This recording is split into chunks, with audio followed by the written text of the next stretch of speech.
the system is down, unquote. This is a clear attempt to disenfranchise certain segments of the population and undermine the democratic process.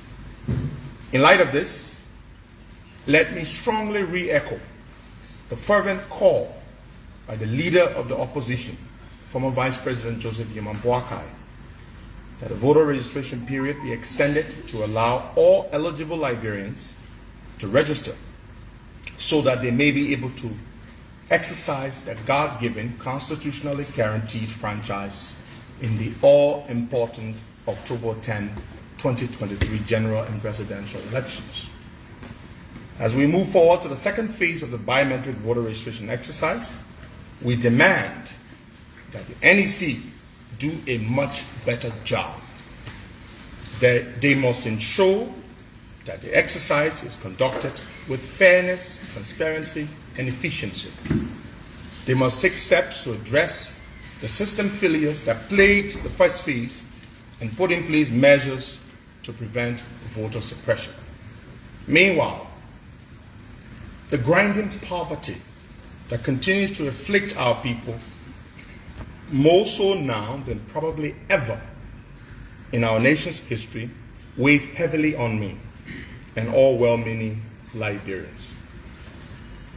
We are not oblivious, however, of the perennial and sad reality that Liberia has always been one of the poorest countries in the world, with over 60% of the population almost always living below the poverty line. But the inexcusably patent incompetence they have forced people to become rogues. They have forced people to become drug dealers. We cannot continue that way. We have to rescue this country. Those who don't believe in it, they got only 4 months to see. And after the 4 months, it will be a better country to live in. And that's the country we want to give you. And that's the country we want to build. A country in which you will feel proud again as Liberians. A country in which your passport will be respected. You may not have to go to find a job because we have to create it here. And I know you will do it. I know you will do it. We have a lot to say, but wait until the campaign comes. What we're here for is to create awareness, to say thanks to you people, to show you that we're here and we are committed to rescuing this country. And we are appealing to you. You've been in there already for all these years. It's just a matter of months. You know, when you're playing football and you come to the point where they have about 15 more minutes and somebody leading 4-1. The people who are losing, they want more time. The people who are winning, they want the game to end also. So you want the game to end also? We want to end it. Thank you. Liberia, Liberia, Liberia, Liberia is my home. Liberia is my home. To have a better government, we need a good voice to checkmate the workings of the government, better road connectivity, good health system, improved technology system, food security, and many more. Why not join a team of professional panelists of the premier Asia platform, the Diaspora Talk, this and every Sunday at 12 p.m. Liberia time as we dig deeper in the hidden agenda of Liberia. The Diaspora Talk is a platform that consists of conscious-minded Liberians based in different countries across the globe, meeting under one umbrella to discuss the format of their beloved Mama Liberia. On the Diaspora Talk, we promote your business, so come and join us. Let's connect you with the right customers. At the Diaspora Talk, we talk the talk. We talk to shift Liberia. Join us and be open.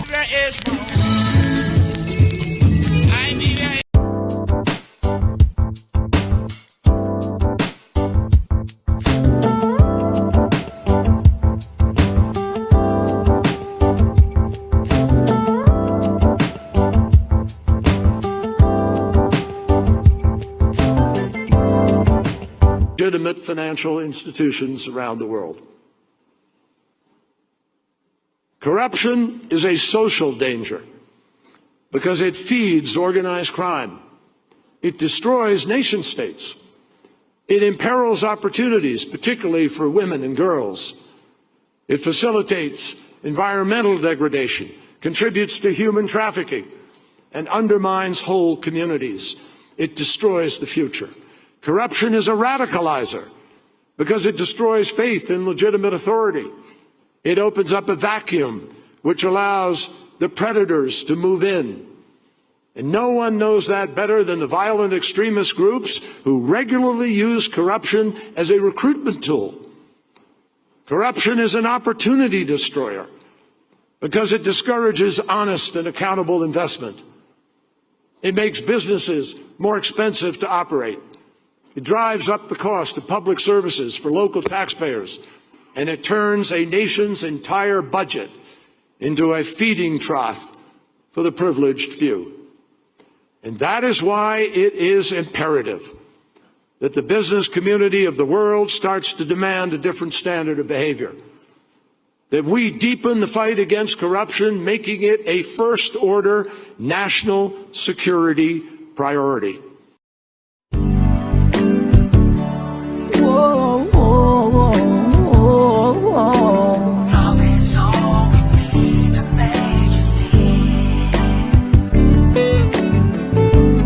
This is the time to come together. Keep Liberia.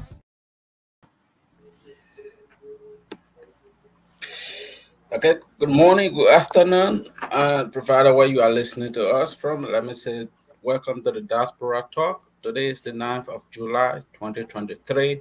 This I would like to welcome you to another fascinating edition of the Diaspora Talk. We are here every Sunday. We bring you undiluted, uncensored, unbiased broadcasts through the internet.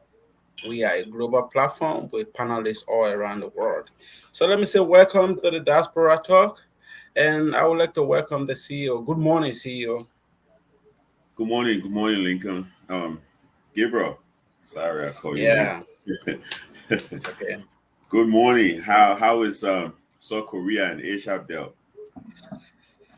Yeah, South Korea is okay. Now it's 9:38 p.m. We are already into our Sunday. Okay. Yeah, we are already into our Sunday. So, okay. So, yes, we are already into our Sunday, my brother. I just received a message. That's what I was looking at. Yeah, so everything high is Minnesota. Iowa, right? You are from Iowa? Yeah, I'm in Iowa. Iowa is great. Mm-hmm. And Okay. it's good to be up and ready this morning to be a part of the show this morning and giving our people all of the information and sharing ideas for our viewers and callers. But it's a great day. It's a great day. You know, once you have life, every day you have life, it's a great day. That's why I always tell people. Okay, we'll be right back. Let's just try to solve something here. 1 minute, please. Legitimate financial institutions around the world. Corruption is a social danger because it feeds organized crime. It destroys nation states.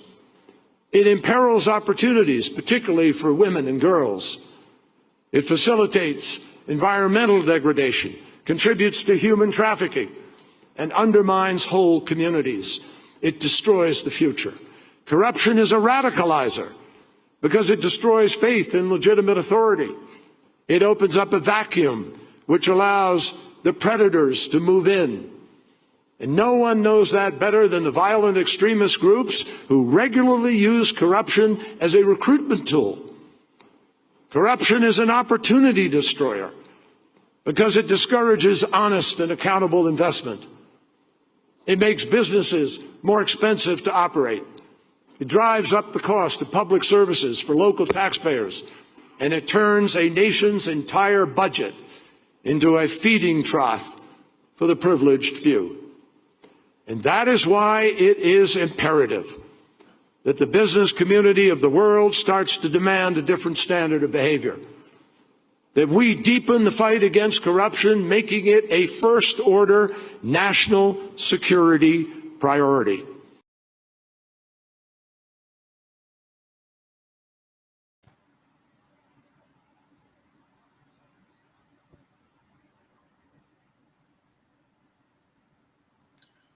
Gabriel, I'm not hearing you though.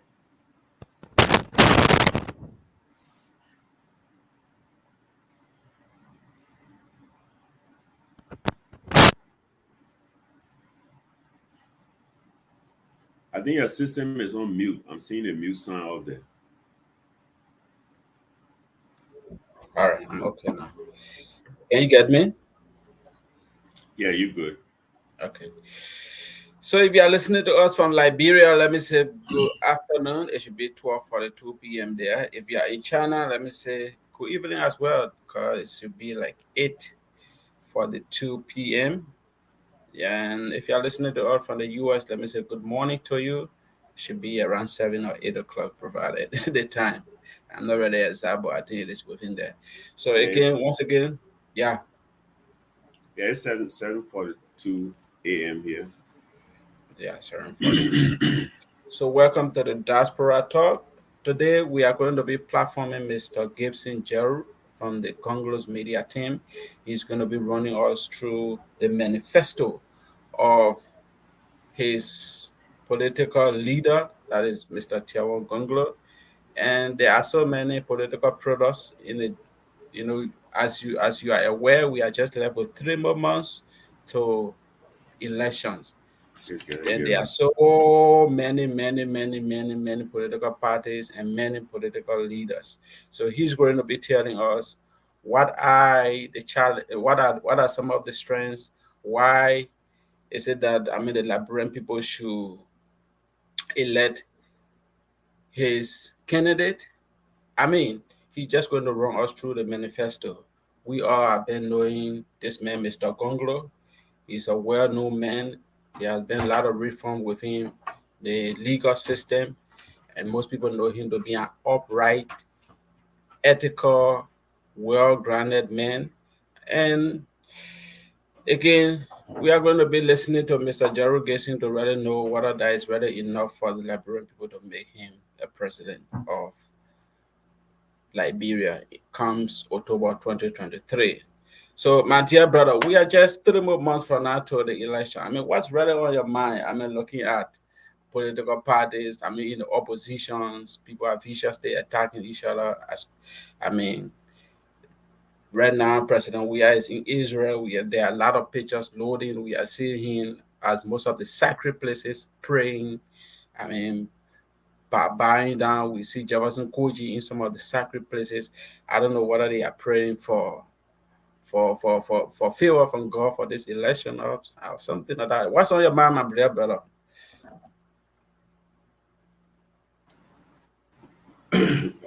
Thank you, Gabriel.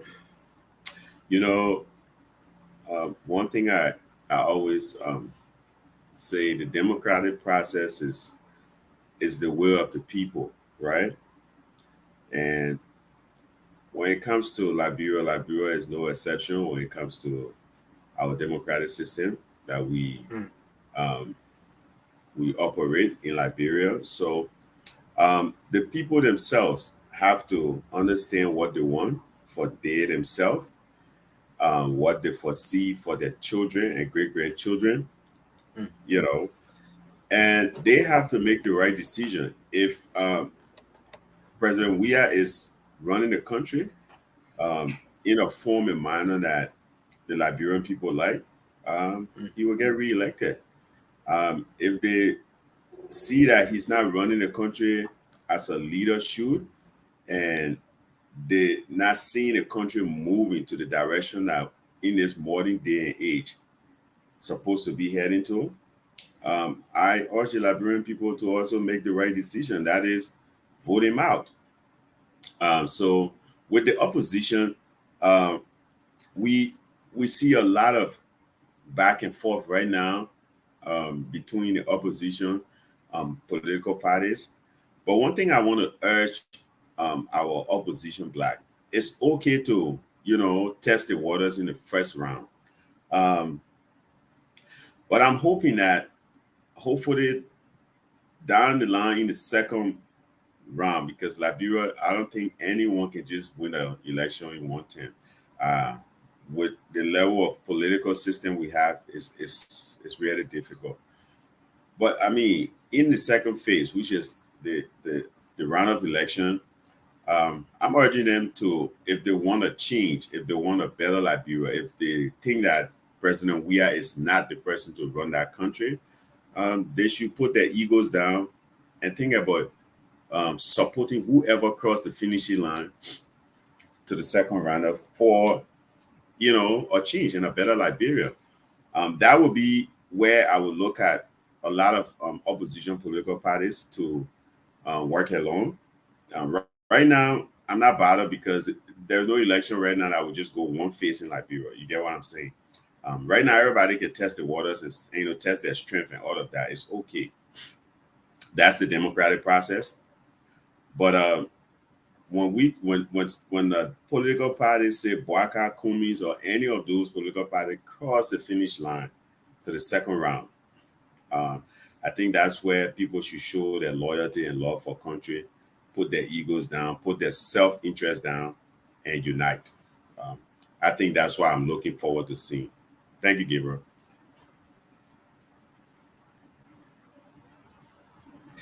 Thank you so much. That's the CEO of the Diaspora Talk, Mr. Abraham T. Masakwe.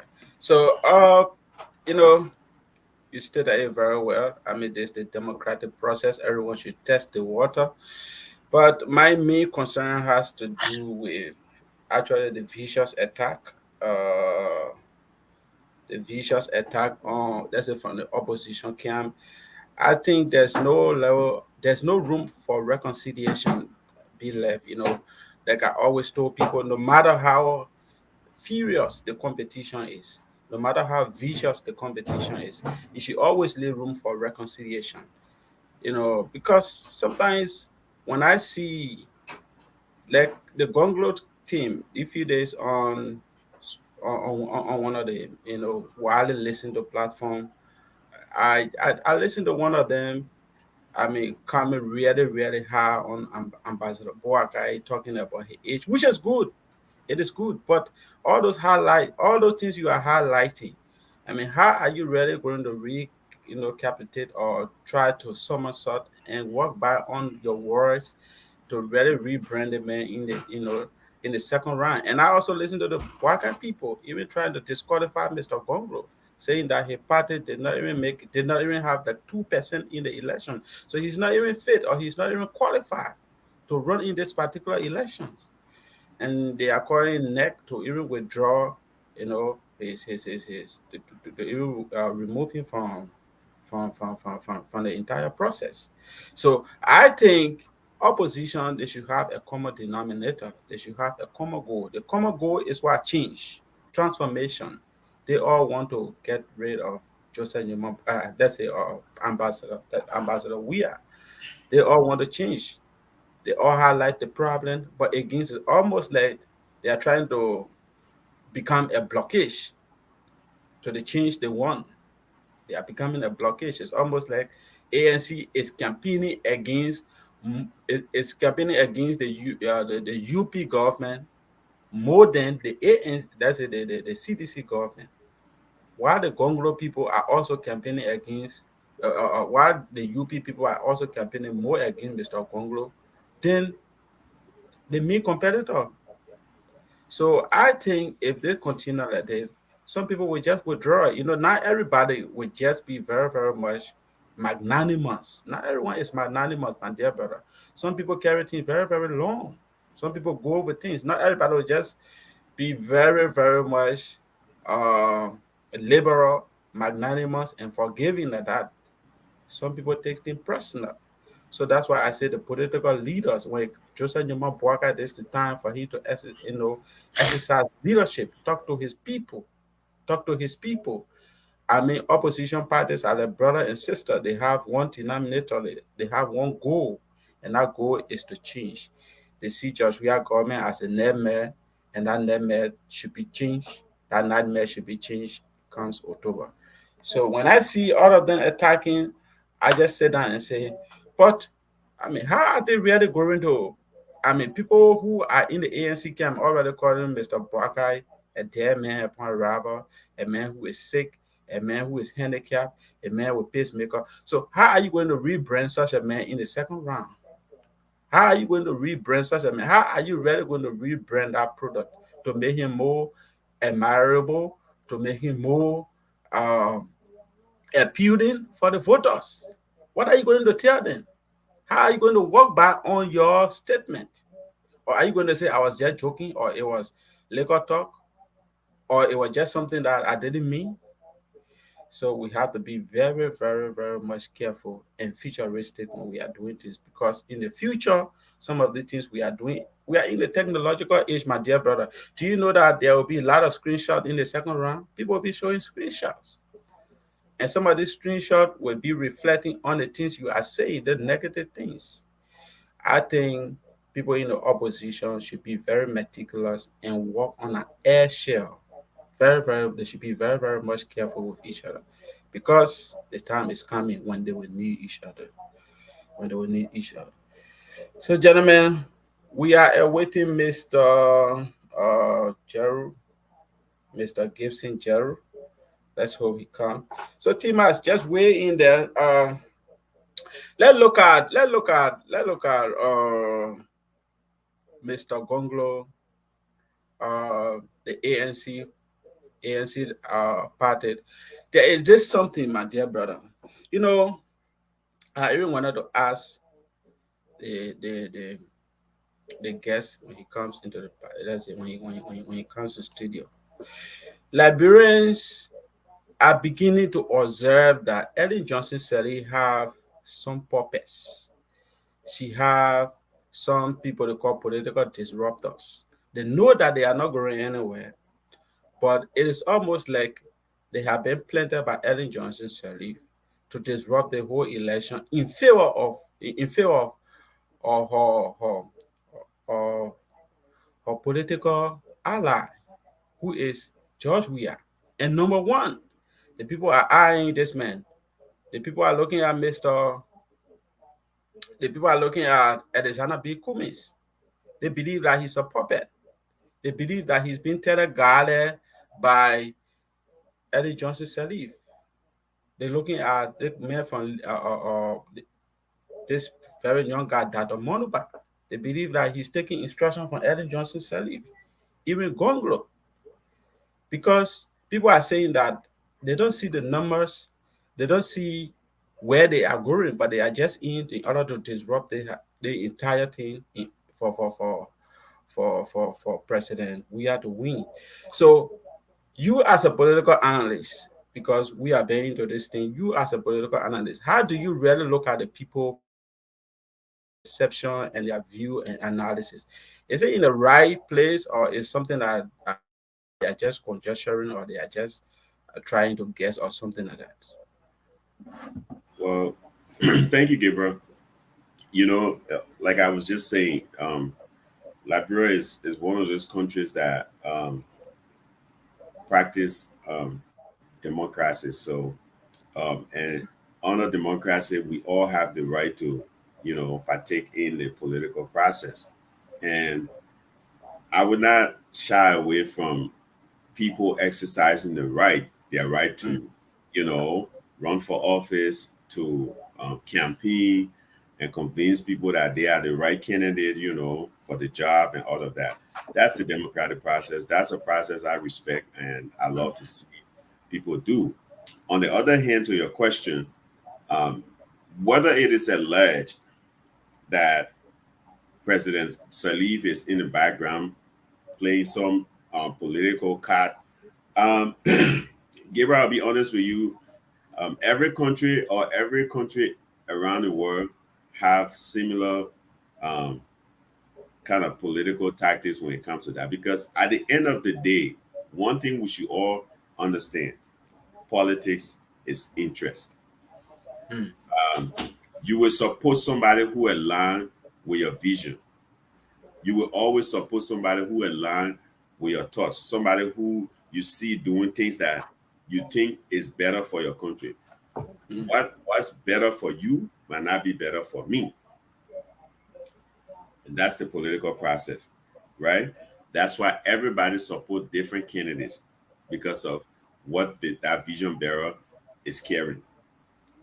And so, um, former President Ellen Johnson Sirleaf is still part of our political system. So she Sure. might not be in the forefront running, but she can also be in the background too, and trying to influence situations in the country, not in a negative way, I would say, because I would frown on her if she tried to influence people, say, to carry on riot or to carry on any kind of violent, you know what I mean, insurrections and stuff. Those would be situations that I would frown on her for. But she had the political right to, engage in talking to political parties or, encouraging people to run or supporting certain group. She has that right. So, in as much as she will play in her interest, because again, like I said, politics is interest. So, I mean, we should expect that. We don't expect her to just leave the political field as former president and just sit home and just, don't say nothing. So she might not be in the forefront, but yes, she will be part of the political process. All countries, you see that happen. Former presidents, they will always take sides. They will always, support a vision bearer that align with their policy and stuff like that. So it's something that I expect, and that is something even President we are leave office today, he will be in Liberia and still influencing certain political decisions. So we should expect that. But you know, Ellen Johnson Sirleaf served 2 terms, 12 years, but now uh, we are expecting her to be someone like, uh, someone very meticulous, someone very wise in the political field where people can go to and seek advice from. But there's just this level of annoyance, this level of, can I call it hate, whenever the name of Ellen Johnson Sirleaf is mentioned. Political parties are even being so afraid and very, very much hesitant to align with Ellen Johnson Sirleaf. They believe that, once you call that old name, you will see on Facebook, people will be calling her wicked old man, wicked Dawo, wicked this, that. So I really want to know, is it that did she really do well to actually protect her image, to protect her legacy, or she was just being greedy, egotistical, that she just wanted someone to, that will come and succeed her, and the person feel at the end of the day, people try to miss her, which is on the contrary right now. Because my dear brother, Eddie Johnson said it should be like, people that people can go to and seek wisdom, people that people can go to, young political leaders. Everybody should be very free to affiliate with. But right now, most political leaders will prefer affiliating with her in the dark, because her public image in Liberia is not really appealing. People believe that she handicapped the whole political system. She's the one who set the tune for Jerue to come and become president, and now Jerue is messing up. And she's also doing that right now by supporting some people who we call political disruptors. They know they will not win, but they are coming in. People like, Towers, they don't sell it. He said Ellen Johnson said he is supporting Alexander B. Cummings. Ellen Johnson is supporting this guy, Musa Belete. And we are hearing that he's even supporting that Moniba. So why is it really that, why is it really that she don't just want the candidacy or the presidency of Joseph Newman Boakai, the man she worked with, the man she brought to the limelight, the man she placed on the pedestal. Nobody knew, who only knew Joseph Newman Boakai, that he worked in government for the 7 years, mostly about agriculture, but to really be, formidable like this, to have this kind of huge leverage, the kind of political capital, he was brought to the limelight by Ellen Johnson Sirleaf. So why is it now that, she's doing everything to sabotage his dream? Let's listen to our brother. Welcome, Alfred. Welcome, Alfred. Thank you so much for So having me. yeah. So I think you have been listening to the show. Do you really align with Liberians when it comes to the perception that Ellen Johnson Sirleaf is doing something, some political maneuvering to actually dirty the water for Boakai? Because she's not just in favor of a leadership or a presidency. for 2023?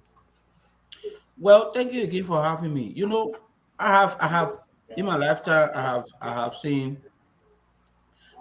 almost 4 presidential elections in Liberia, and growing up and watching our political landscape, I have come to the point now to move away with that, sentiment. Yeah, putting Ellen Johnson Sirleaf, on this pedestal to see her as the political giant, and everybody seems to be afraid to come to the realization that Liberia has come a long way. You understand? And as you were speaking, it took me back to Chinua Achebe's "Things Fall Apart," when he said in one of his quotes, he said, "He that watches his hand shall eat with kings." Mm. You know, he also said in our book, when Okongo had to carry his own chi. In other words, he had to carry his own God. No one have to bust the cannon for him. You understand? So we Yeah. have come a long way now. We have come a long way. So we should hold people based on our performance in government. George Weah in his lies said that President Sirleaf was performing badly. Corruption was all in the government. These guys carry casket on their head for 12 years, telling the Liberian people that President Sirleaf was a mistake. To Liberians, they said to Liberians that President Sirleaf was a mistake. And they were going to come in power to right the wrongs. Unfortunately, soon they took power. The first thing they started doing is they started enriching themselves. I think that is the area we should hold in. For me, President Sirleaf has come and she has gone. If we really want to critique President Sirleaf 12 years of presidency compared to George Weah 6 years, I will tell you, if George Weah had given the mantle of authority in 2006 with where Liberia was, trust me, we are not seeing a bad chaos. Because the guys have performed very poorly for 6 years. The guys are still blaming President Sirleaf for things that they said they will make right. I was listening to someone the other day. He was talking about 12 years the government could not do X, Y, and Z. But he was in the vanguard, in the trenches, telling the people, say, when we come, we'll change it. He lied again, saying that the government never said that they were going to create a 1 million job in the country. He said he never said so. The government never says so. The PAPD, in fact, the PAPD government never talk about that. When they said they were going to be preferring, they were going to, they were going to make sure that they were going to create 200,000 jobs a year. What is 200,000 jobs? It's 801 people. Look at the young people. Our country is very young. Right now, we see in the newspaper the last few hours reading the newspaper, the census report is in disguise. We are about 3 months to election. Have you heard about census report? Senate said they were bringing our report, and we have complained. You and I, we have come on the Blue app and said that the census was wrongly carried out. There were too much mistakes in the census. The Jerue government, can you imagine census alone? Census, which is a very pivotal to our national development. Very pivotal to our national development. These Alfred. Census. Yeah. Alfred, one of my questions here is that Ellen Johnson Sirleaf, who's supposed to be a doyen within our political environment, where everyone should feel very, very free and liberated to associate with her. Why is it that people are doing it in the dark and we are just hearing it as rumors? Let me say this to you, my brother. Like I say again, we have to move away from this Ellen Johnson Sirleaf factor. President Sirleaf have said repeatedly that she was going to come to power and move away from politics. But I know very well that man by nature is a political animal. No matter your status in society, you will have interest when it comes to the leadership. And she has a right to choose which side she wants to go. Be it as it may, she doesn't have to come in the quote-unquote political limelight. But she's doing it surreptitiously. She's doing it in the dark surreptitiously. she will always have a side, and that's her right. That's her constitutional right to choose whatever way she wants to direct her political, opinion. So nobody should take it away from her. But my thing here is this. You see, government work, or when you come to government, what you say you will do it. Do it. I think you've been following Raila Samuel Ruto from Kenya. You saw what the man has been doing a few times in the last 7 months in Kenya. See the development agenda that's going on right now in Kenya. When it comes to technology, you can see the man is foot on the ground. All the things he said in his campaign, he tried to put some things in place. Right now in Kenya, it's almost visa free. For a few countries in East Africa, like the Djibouti, Rwanda, there will be no more visa entering Kenya. You just need your passport. These are things we're talking about. You understand? But we have a country 170, 76, 77 years old. We don't have no national agenda. We don't have a national agenda. Every day, someone to an kind of looking up to IMF for this one, for that one, everything about Jerue government is about IMF. Last week, Jerue was in Israel, you go pay for money again. And they'll be selling our natural resources. They didn't get time. They'll just sell our national resources and then put the bread in the country. Why carry Jerue to Israel and say you were going on a working visit? Working visit for what? Do you know? These guys continue to violate the Constitution. The Constitution is very clear about the president's travel. Liberian people are supposed to know what the president is traveling for. When the president travel, even that working visit, we know why you're going for that visit. What kind of foreign policy the president was going to get engaged into in Israel that you and I know? You and I know. What kind of economic policy, or for example, military engagement? Because I saw a lot of ministers over there, including the defense minister. What are they going to Israel to do? So all their own work in the government that will have things from Liberian people. This is the only president in my lifetime. That became president and became a very bobo president. The president does not have press conference. He does not speak to national issues. Right now, we're talking about drugs in the country.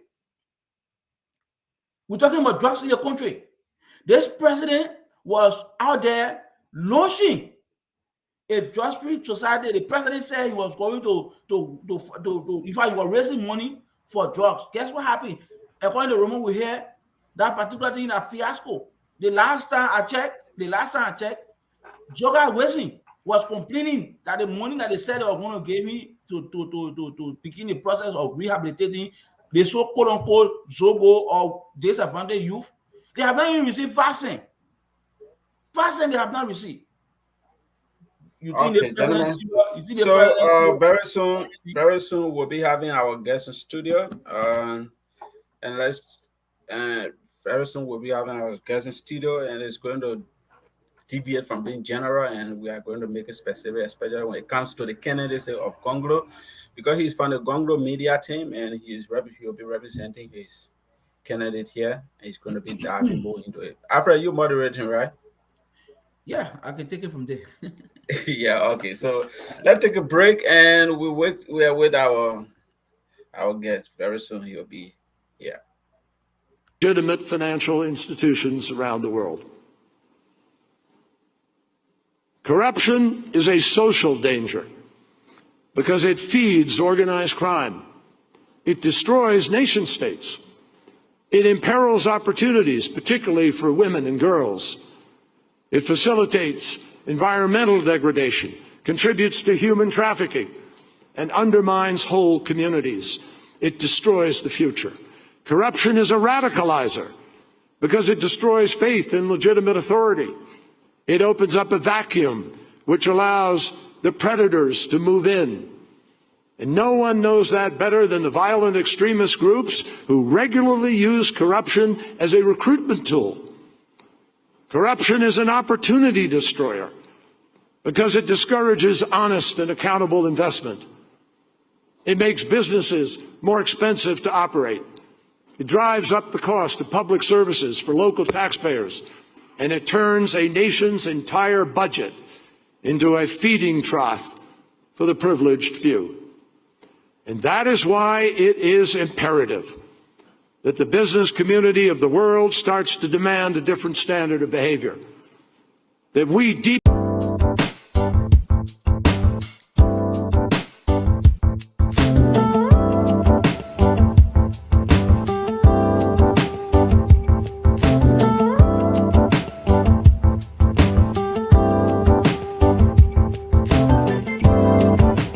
to Liberia now, where tongues have been set wagging after the defendants in a high-stakes drug smuggling trial were acquitted following a trial. That's despite what many, including the government, believe is compelling evidence. The four men were charged with smuggling $100 million worth of cocaine into the country, making it one of the largest drug-related cases in Liberia's history. The court has also ruled that the $200,000 that was seized from the men by the Liberian government be returned to them. Let's get more on this fascinating story now. I'm joined by Liberian journalist Rodney Sie. He's actually traveling in the United States at the moment and joins us from Tampa, Florida. Rodney, please give us some background into this story. Well, Peter, this is a very shocking time for Liberia. This is a case that when it happened a few months ago, the U.S. government had people on the scene of the arrest and the seizure of the drugs. There were witnesses, there were recordings, there were video recordings, everything.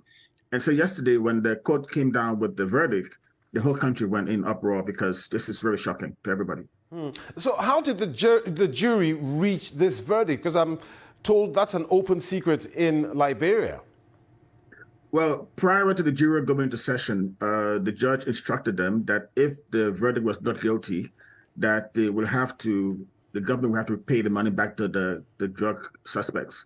And this was a sign of influencing the jury in the sense of the justice minister, who told me this morning that he was very, very shocked about the verdict, that he's sad about it. He's going to, in fact, make an appeal to the Supreme Court and have the guys rearrested. However, we just got word an hour ago that the minister told me that they cannot find the suspects anymore. So probably they have fled the country. Because, I mean, not all those suspects were Liberian citizens. I think only one of the four who appeared in court was a Liberian citizen. I mean, it's got Liberians talking. It's also got the government steaming mad. What are people saying? Well, people are shocked. I spoke to a lot of people this morning. I spoke to government officials who are very concerned that this could have a bad light on the country's image internationally. I spoke to some U.S. government officials in the embassy in Liberia who told me, frankly, that they will try to arrest these guys if they leave the country. And now that they left the country, I think that you're going to see a lot of international pressure on the government. This case was handled properly. In previous U.S. State Department reports, we've seen attacks on the government image regarding the judicial system, that it's not fair, that judges are being bribed, jurors are being bribed. So this is a case where it has a lot of international repercussions for the country. Indeed, you talk about international impacts for Liberia. Liberia is surrounded by some fragile states like Guinea and Sierra Leone that have also been known as drug smuggling routes. What are the implications of this verdict on other countries? Well, what this says is that Liberia's judicial system is not good. It says that if this verdict goes the way it went in other countries, we're going to see a lot of drug smugglers using Africa, West Africa, as a transit point. And that's why it's important for Liberia to set an example for other countries to follow, because this was the biggest drug bust in the country's history. We're talking about $100 million worth of cocaine that was apprehended and people were arrested in the presence of international observers, in the presence of the U.S. embassy in the country. This is very, very shocking. It's very degrading for Liberia's image. Fascinating story indeed. Rodney Sie, the Liberian journalist who's actually speaking to us from Tampa, Florida in the United States. Thank you very much. Okay, gentlemen, this is the Diaspora Talk. Once again, let me say welcome. If you are listening to us from Liberia, let me say good afternoon to you. If you are listening to us from the U.S., let me say good morning. Very soon, we'll be joined by Mr. Gibson Jerue, who will be in studio shortly to speak to us. He's from the Gongloe media team, and he'll be speaking to us on the strength of a candidate. Mr. Jerue Gibson is mostly on the Spoon TV, and today he's going to be our guest, and he's going to dive us through the manifesto and the platform of his candidate. Uh, Guys, you guys just take it from there. Let me see whether he's facing any technical challenge or something like that, because he was in studio, but he just left. Let me just try to follow up technically. Yeah, Brother Master, you know, I guess you've been following recent events in our country. I don't know whether we can talk about that today. There has been this opinion, you know, circulating within the Liberian political landscape with regards to as we await Brother Gibson Jerue to come on. I just want us to throw light on this. You know, recently Sierra Leone had an election. We saw the incumbent winning that election in Sierra Leone by 55% I of the think we need to go. Yeah, let's go directly to the guests here. Okay. Yeah. Mr. Gibson Jerue, we want to say good morning and good afternoon to our viewer and wherever you are watching from. Mr. Jerue, because I believe you are the media team, member of the media team from the Gongloe scam. We want to say welcome to the Diaspora Talk. This is a platform where we discuss Liberian issue, and we want to say, I believe this is your first time on this show. We want to say welcome. Thank you very much. I am the chairman of the Gongloe Global Media. So all the media in the diaspora in Liberia, I'm the chairman for the committee. And I'm happy to be here. I'm glad that I can appear on this great show for us to discuss things that concern our country. The Gongloe, Team Gongloe, and all supporters of Gongloe are interested in seeing Liberia move forward, and part of the work to move it forward is what you are doing as a media. You serve as a beacon of hope for people who do not have the chance to discuss with policymakers and opinion leaders. So yes, this is a great time. So yes, thank you again for joining us. We'll go straight into it because we know today it will be tough talking. This is politics, and we're gonna make sure we kind of put you on the limelight to tell exactly why do you think Mr. Gongloe stand a better chance to be president of Liberia? Opinion polls in Liberia suggest that Mr. Gongloe stands I'm talking about serious contenders for the presidency in Liberia. Mr. Gongloe stands at a distant fourth. Do you think Mr. Gongloe has what it takes? Everybody knows Mr. Gongloe. Let me just make that clear, right? We know he's a man of high reputation of integrity. It comes with that. But do you think right now you said statistics? This is an opinion poll from Liberia, from rural radio stations that kind of put Mr. Gongloe at a distant fourth. I'm talking about serious contender. If, for example, we now have people like JMB and George right in an election, of course, you have Tiamon Gongloe, who will be a very serious contender. So, from all indication, we know that these are the four giants in this election coming October 10th. So, there's no doubt about it that Mr. Gongloe is a very serious contender in the election. So, my question to you is, given that Mr. Gongloe stands at a distant foe, what mechanism, from your standpoint and from the media team, let me deal with you first, that you guys are putting in place in terms of the messaging that you want to appeal to Liberian people to vote Mr. Gongloe as president? First of all, thank you for the question. As the media, the chairman of the media, and as media people, we recognize that, first of all, Gongloe is not hard to sell. I know, he's not someone you're going to look for means to address his excesses, his bad behavior, his corrupt attitude. He doesn't have any of those, so we don't have problem packaging and selling Gongloe. And he is the only political candidate in the race who is not difficult to sell. So we don't concern ourselves with trying to polish him because he's already polished. What we concern ourselves with is to present his Better Liberia agenda. In our Better Liberia agenda, a snippet of that Better agenda is a 100-day operational agenda that we have put together. This 100-day operation, that is the one that we are selling to the Liberian people.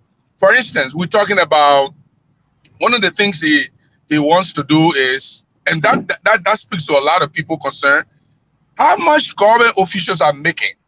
And he said, look, it's for transparency, we are going to publish on the government, the ministry of the government website, what the government officials are making. If they are making $10, we put it there. If I Google the Speaker of the United States right now, I will see the salary. If I Google the Senate Pro Tem of the United States, I will see the salary. I will see Joe Biden's salary.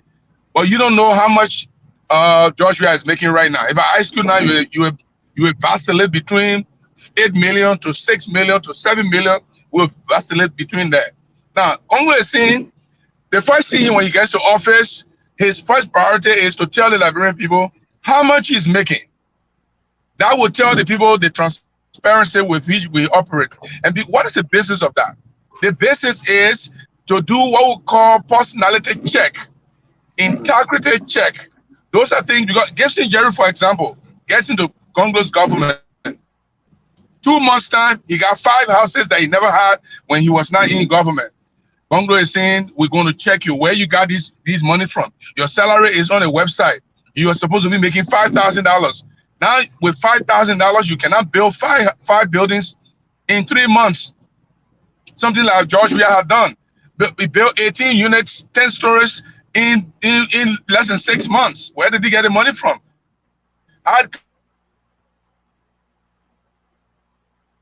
Right now, for instance, we talk about rule of law. How do we tell our people that they have been affected negatively by the lack of rule of law? So those are things we are selling to the people and telling the people, and he is the only candidate that is telling the people what he is going to do. The rest of the people say, I will deal with corruption. But how? How are you going to deal with corruption? So they are not giving us a prescription. They are giving us a package that is not, nobody knows what is in the package. But it is Gongloe who is. I'd like to hold you there with a follow-up question to that. Yes. You know, our country, our country have a long history of a society that has lived and carried out the style of gullibility. Most of our people Gullibility. Are more or less, thank you for that. Most of our people are more or less, we have this tribal divide where people vote their own thieves. They hear their own thieves. And you are saying that you come into this government, and after 175 or 76 years, our people have not seen, the rule of law really working. In terms of its true nature of the rule of law, where people will be held accountable for Right. Well, we put it this way: our people live in corruption. Corruption is everywhere, and this thing we're talking about is not only about the government. Today in Liberia, when you want to do the right thing, people see you as an enemy, and we see what happened. For example, the likes of people like Nathaniel McGill, who was accused of Exactly. play. Today, Nathaniel McGill is wanting to become senator in our country. There is nothing. Exactly. There is no output of anger from the people. You see the people following him. How do you think Mr. Gongloe going to navigate his way through this kind of society? That's a great question. Gullibility. Let me talk about the gullibility before I come to that. Our people are indeed gullible, but Gongloe always said, even gullible, they are not stupid. They know what is good for them. It is because of poverty that successive regime has unleashed on them. How did they unleash the poverty? Is by taking away from them what's supposed to go to them. So when you are poor, you don't have money, anybody can tell you anything, you can accept anything, and they can lie to you and you still follow them. That's how gullibility comes about. But the question of rule of law in the context of what Gongloe has prescribed has to do with beginning. We are beginning. That's the first thing we are going to begin with. We are beginning with the prosecution of people mentioned in the audit report.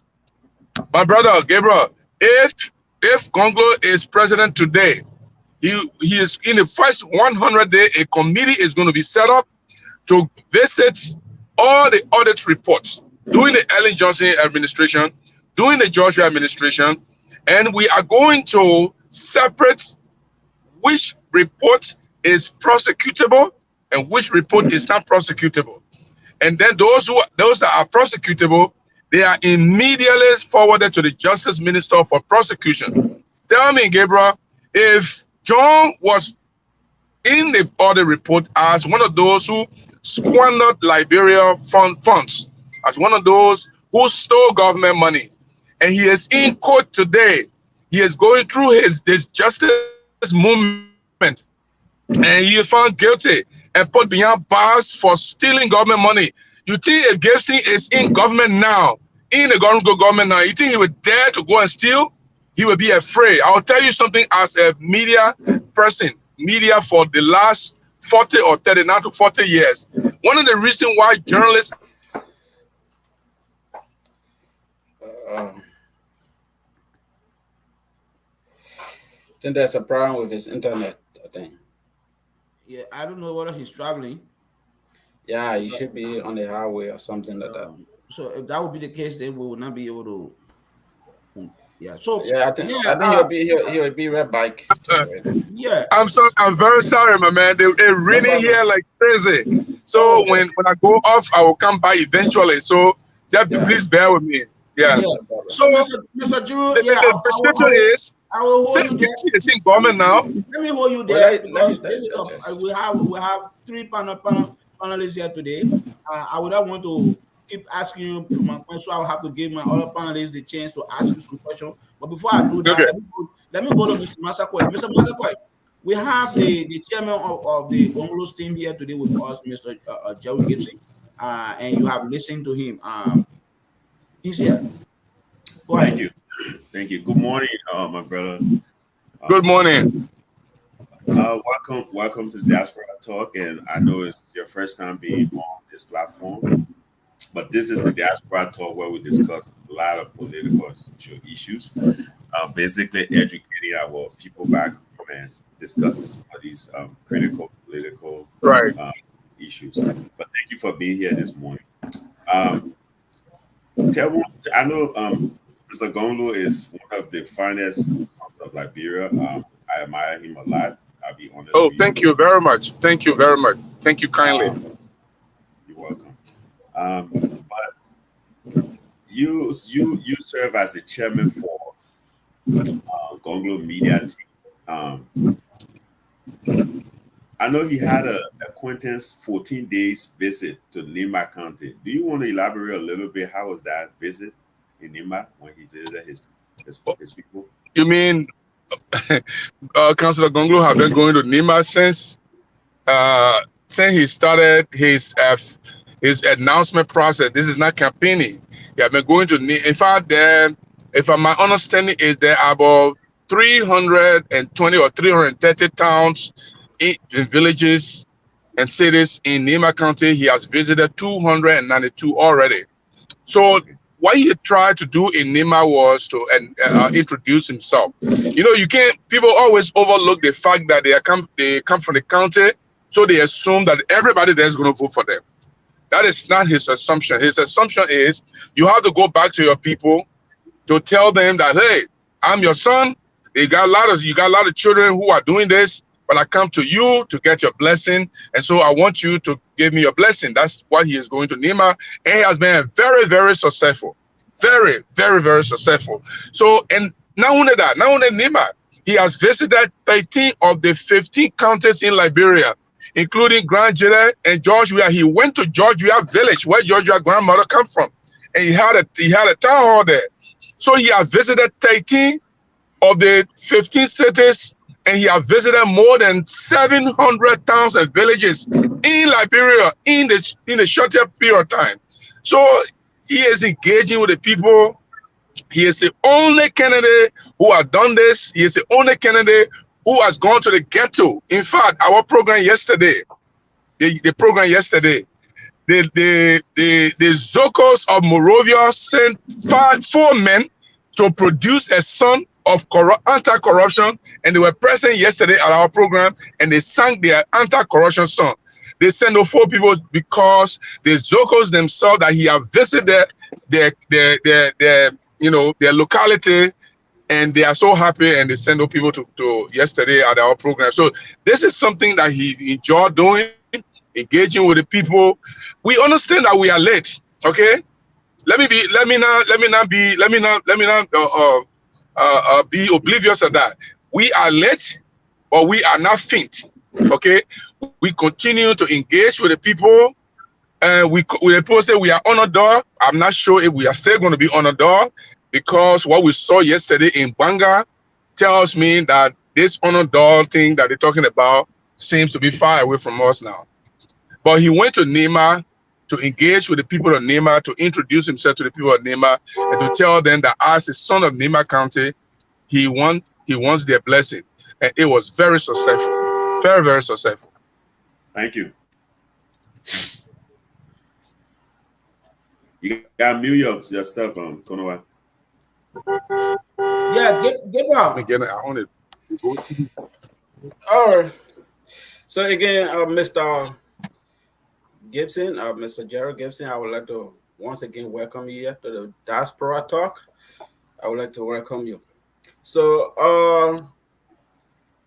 I'm one man who is very, very much big on ethicality, morality, transparency, and accountability. And I think that's one of the strengths of your candidate. That's where people look at him, because he has done a lot of things in the legal system when it comes to legal reforms, when it comes to ethics, when it comes to morality, when it comes to unbending moral principles. So people that Gongloe, I would say, because I'm big on that, he will be on my side. But again, one thing I want for us to look at, when it comes to election, the people are more concerned about deliverables. They are concerned about practicality, tangibility. They want to. I mean, they will ask you, what are the roads you build? What are the clinics you have? How many people have you failed? So we know Gongloe is a moral man. He's a lawyer. He has unbending, moral principle. But when it comes to tangibility, I mean, what are some of the things people can really remember him for? What are some of the things he has done? Does he have anything like a school, or has he built a road or something? Because that's why the electors look at. That's why they look at. That's why you see most ability right now in Nema County building roads, because they feel that's what people do in order to. That's what they do for people to gravitate towards them. I mean, what is your candidate doing about that?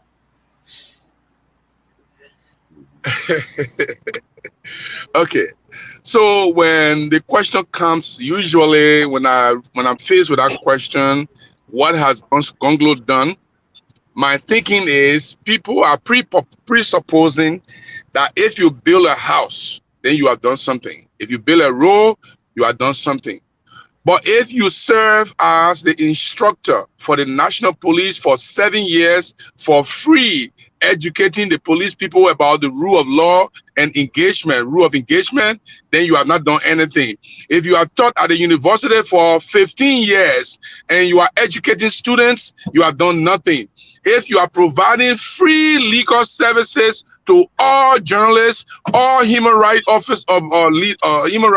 advocates in Liberia for the last 27 years, you have done nothing. That is a presupposition. For me, I think otherwise. I think Gongloe had done more things than Bility had done. If Bility built that road, it's an event that he has done. What Councillor Gongloe has done over the years surpasses Bility's road that he's building. This man has taught for years, educating people who, in fact, Bility was Gongloe's student before. So he imparted knowledge and substance into Bility, and Bility is doing that. It's indirectly Councillor Gongloe who is doing that. But people don't see that way. Our Liberian people, they see that you must build a house, you must back cars for the community, you must build a clinic. Well, this man was representing people free of charge as a lawyer. Where does he get the money from to go build a house? The man, he go to the main office yesterday, not yesterday, but Thursday I was in the main office. The man had almost 7 people waiting for him with cases, free of charge. How is he going to get money to build a road? How is he going to get money to build a school? Even with that, the man built a library, very fabulous library in his town, in his district, for free and give it to the people. Not like other people build something and they want to manage it. Build it and turn the key over to them and say, y'all do what you're able to do with it. But no, my brother, the contribution to our country should not be seen as a physical or infrastructure that is erected that we can see with our eyes. If somebody is teaching your police for 7 years, free of charge, you're not taking 5 cents and going to the academy and providing knowledge to the police, even though they don't do all of it, and equipping them with knowledge, we think that is a big contribution to our national development, human resource development. If this man is providing free legal services for the last 27 years to all journalists, to the press union of Liberia, to all African and activists who come to him and he did it fine, free for them. I can name some: Molba Molu, Jefferson Koji, Carlos Gray, T. Majidate, Rodney Sear, myself. All these people provide free legal services for them. And they say, okay, Councillor Gongloe, what have you done? How will I do something when I'm giving you free services? How will I be able to build a house when we're not paying me? I could have been taking money from companies to pay me a huge amount of money. Like Councillor Vani Sherman, who is rich. I could have done that. But no, instead of going to Councillor Vani Sherman, you come to me and I tell you, say, okay, say you don't have money, I will do it free. I win your cases. I get people out of jail. Then you say, what I do? No, let's do it the other way around. For me, my objective is to work with the media for us to educate our people. When they bring those kind of questions, the media should ask them the question. Okay, you're talking about man building hospital. He didn't have hospital, but this is what he had done for the years. If you pay him for doing this for years, you don't think you have money to build hospital? I engaged a group of people at the Attire Center the other day, and here's what I told them. I said, look, because it was not a big show, I just went there, sat down, the question came up, and I asked the guy, I said, the Councillor Gongloe have been teaching the police for the last 7 years. He gave 6 hours of his time every 2 days to the police. If he charged the government of Liberia to pay him for those 6 hours, 2 days, every 2 days in the week, how much money you think he would make? And the other guy said, oh, it depends. The lawyer can charge too much. I said, very well. You will have charged these people whooping amount of money, probably be making $200,000 to $300,000 a year. You think if you get $200,000 to $300,000 a year, you think he cannot build one clinic in his village or one clinic somewhere there? These are the conscientious question that we pose to them. So it is not about building a road. Yeah, let me just go. And let me end with this. Then you can come in for your other question. Think about Bilitis money. Well, maybe you guys were not here. I was journalists already when Bilitis started to get money. In fact, Bilitis is my friend. When he had nothing, he used to come to my newsroom. When he was with Amos Sawyer, he used to come to my newsroom, bring a press release for Amos Sawyer. You know, he was working in the Amos Sawyer office. He myself knew people. I knew him very long time. He'd been coming to my office, asking me to publish something many, many times. He had no money. And then he joined Ellen. Ellen gave him an exclusive right to import petroleum product, and Ellen put money in our petroleum product.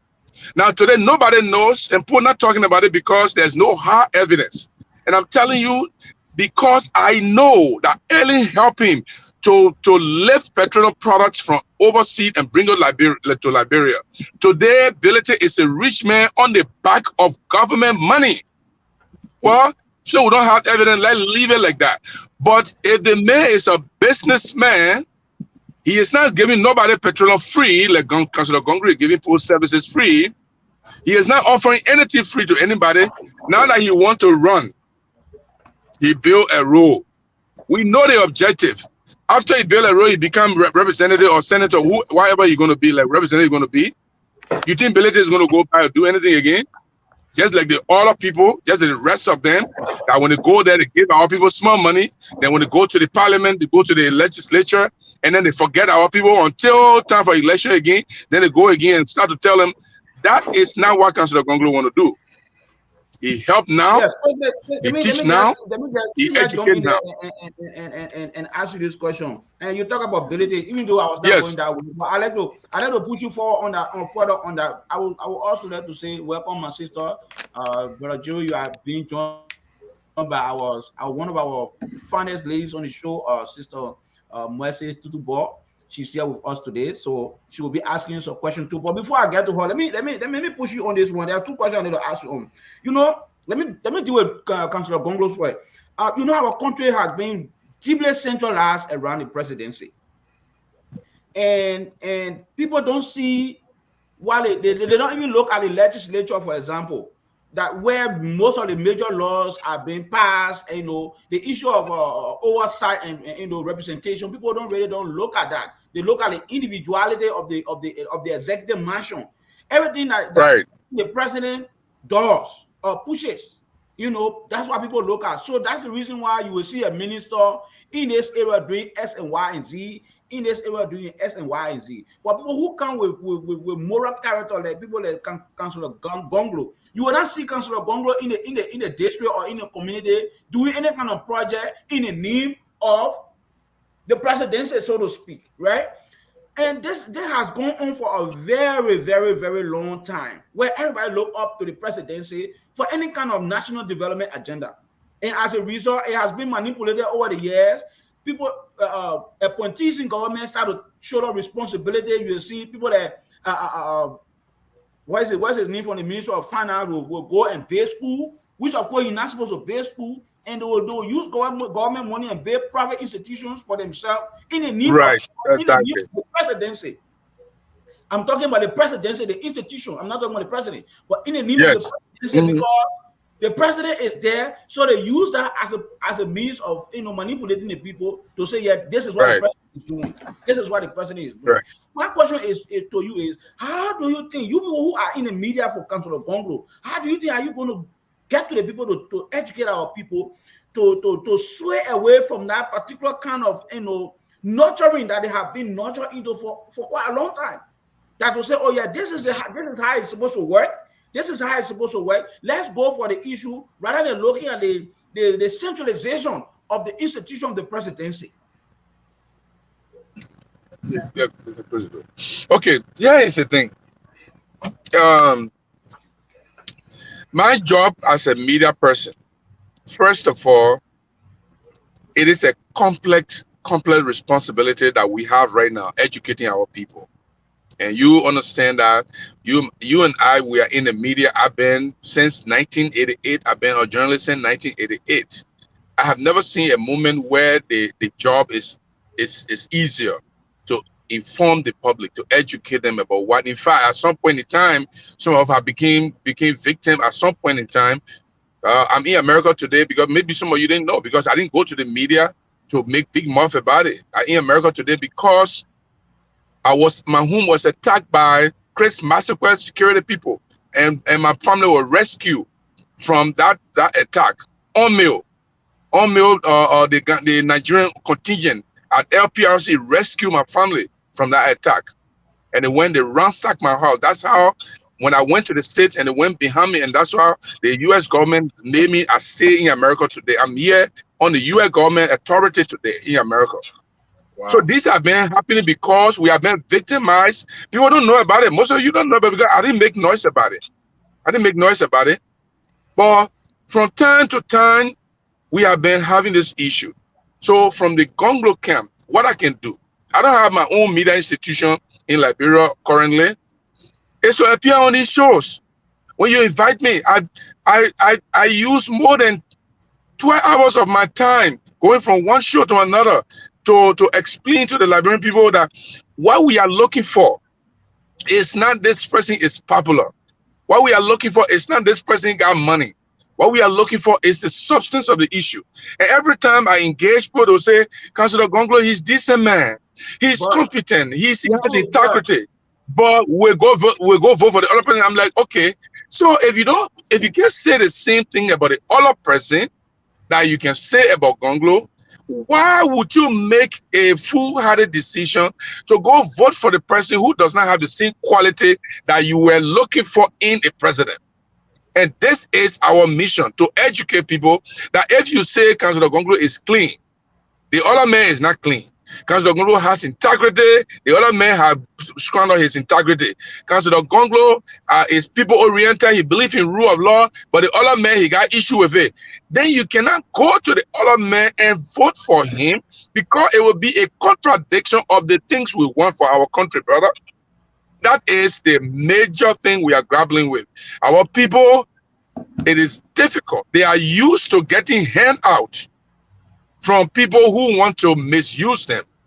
Since Gongloe does not have handouts, therefore some of them are not gravitated towards him. But we are not talking about people who are Unity Party stalwarts or CDC stalwarts or ANC stalwarts.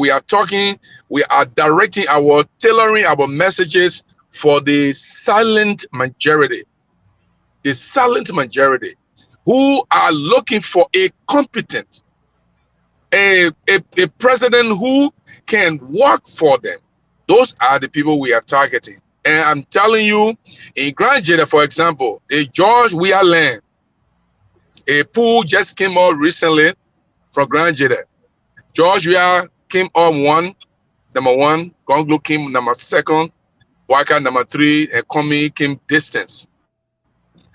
Recently, there was a pop-up pool that was conducted on Spoon FM. Mr. Waka came out number 1, George Weah number 2, and Gongloe number 3. Now, we're not talking about Gongloe being a underdog now. We're talking about him being in the first 3 of, now. So we are breaking grounds. It's difficult. We are not oblivious of the fact that people we still have to sell him. We still have to sell the policy, but we are breaking grounds. And as a media team, my objective is to come to you when you call me and to explain to you what we stand for, why we are going with this. That is the media objective. I will come back to you on our Gongloe thing, but let me invite my sister to have us our say here on this conversation this morning. Sister Tutu. Yeah. Good morning, gentlemen. So, good morning. I'm not too sharp this morning, but I can still make it when it comes to Nigeria. Like I always say on this show, the Liberian people know who they want. The Liberian people know who they have in mind. The Liberian people know, they see what is good. When the Christmas will be better, from the eve, you can start to feel the charisma in the home or the outside. The Liberian people know that President Weah is the best to take Liberia to where they want Liberia to be situated. Let me speak in the Mr. Gongloe's aspect. Mr. Gongloe have this man. He have educated, he imparted education in more people. What I see, if these politicians could have come together and gave President Weah this time, if he could have even verged to be the Minister of Education within President Weah's regime, it would have been better than seeking to be president. In Nima County, I am a Marylander married to a Nibayan. I have gone to so many parties when Nibayans have big reunions. Nibayans, probably they are smiling before his face, but they don't like him in depth. They prefer Musa Belete over Tiawan. Are you speaking of diaspora Nibayan or local Nibayan? Local and diaspora. We have people in Liberia who are Nibarians we talk to. We have family members who we communicate with. In the Nimba County herself, the Nibarians in and out have chosen Bedete over Tiawan. I follow Tiawan when he's on Facebook talking. I listen to him. He's a good guy. But he does not have what the Liberian people want him to deliver to Liberia. Tiawan don't have what it takes to be a president. And what is that? I listened to Gabriel Massacre asking Jerue Gibson, Liberian people like this XYZ. When you are coming to power, they like you to do this, to do that. Okay, we understand that he was a classroom teacher. He did a great job impacting knowledge in every one of us sitting down here today. But Tiawan don't have what it takes to be a president. He can try another time after these 6 years of President George Manawia. Thank you. So, Mr. Jerue, just from the comment, you can know that we have a sedition on the show, and this is why we want the show to be balanced. That's why we have a sedition here to be able to articulate that part of the coin. So, but let me go to my brother Massacre. Absolutely, I don't have problem with that. You listen to Mr. Jerue. You want me to respond to her? No, you respond to her, but I just want to give my brother opportunity so that he can further ask you if you have any follow-up. I think you can respond to her. Okay, respond for it. My sister, what's your name again? Nancy or Mary? Mercy. Mercy. Mercy. Mercy. Okay, I can't see. I'm using the phone. So I can see. Okay, thank you. All right, so God. You know, when you say the people of Nema don't want Gongloe, I will laugh it out, because in Nema County there are different people there who support different people. Jeremiah people will be there. They may not be plenty, but they'll be there. You will encounter them and they'll tell you Gongloe is nothing. Or you will see Prince Johnson people there that support Prince Johnson ideology, and because Prince Johnson don't like Gongloe because he said Gongloe want to bring war crime to prosecute him, and he's campaigning against Gongloe ideals. So the people will say we don't want Gongloe because Gongloe is going to bring war crime for our papi. It does not constitute the Nibarians don't want Gongloe. I tell you, Gongloe has gone to nearly 90 or 295. 292 cities, villages, and towns he has visited. The reception from these towns and villages do not indicate that they don't want him. Okay, so no, we don't think that Nema people rejected their son. So, but let me come to when you say Joshua is the best, and the Liberian people do not see in Gongloe what they want. Unfortunately, Joshua is not the best. You know, we the Gongloe people, we do not discount any good thing that Joshua had done. We know that he played very good football. But Mercy, tell me, the man who play soccer to the zenith of the world, he is unable to make soccer succeed in his administration. Is he the best? Yes, he is. The man plays soccer. It is soccer. I'll come to you. I'll give you a chance. Maybe I make my answer, then you come here and give me another punch. The man plays soccer to the extent the world recognize him. This is where he got his name from. This is why he got the small money he had from. This is where he got all the women there from. This is where he got everything he wanted in life, the way he got it from. The man became president of Liberia, and the very thing that lifted his life, it is dead in the country. Is he a successful person? No. This is the man who does not speak to issue when people are dying. Government auditors, 8 government auditors have been killed in Liberia.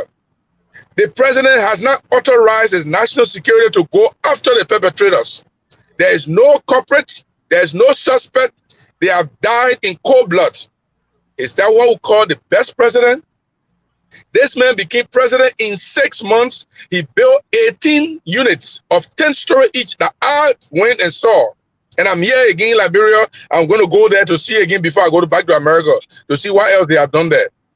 In 6 months, money he never had in his life.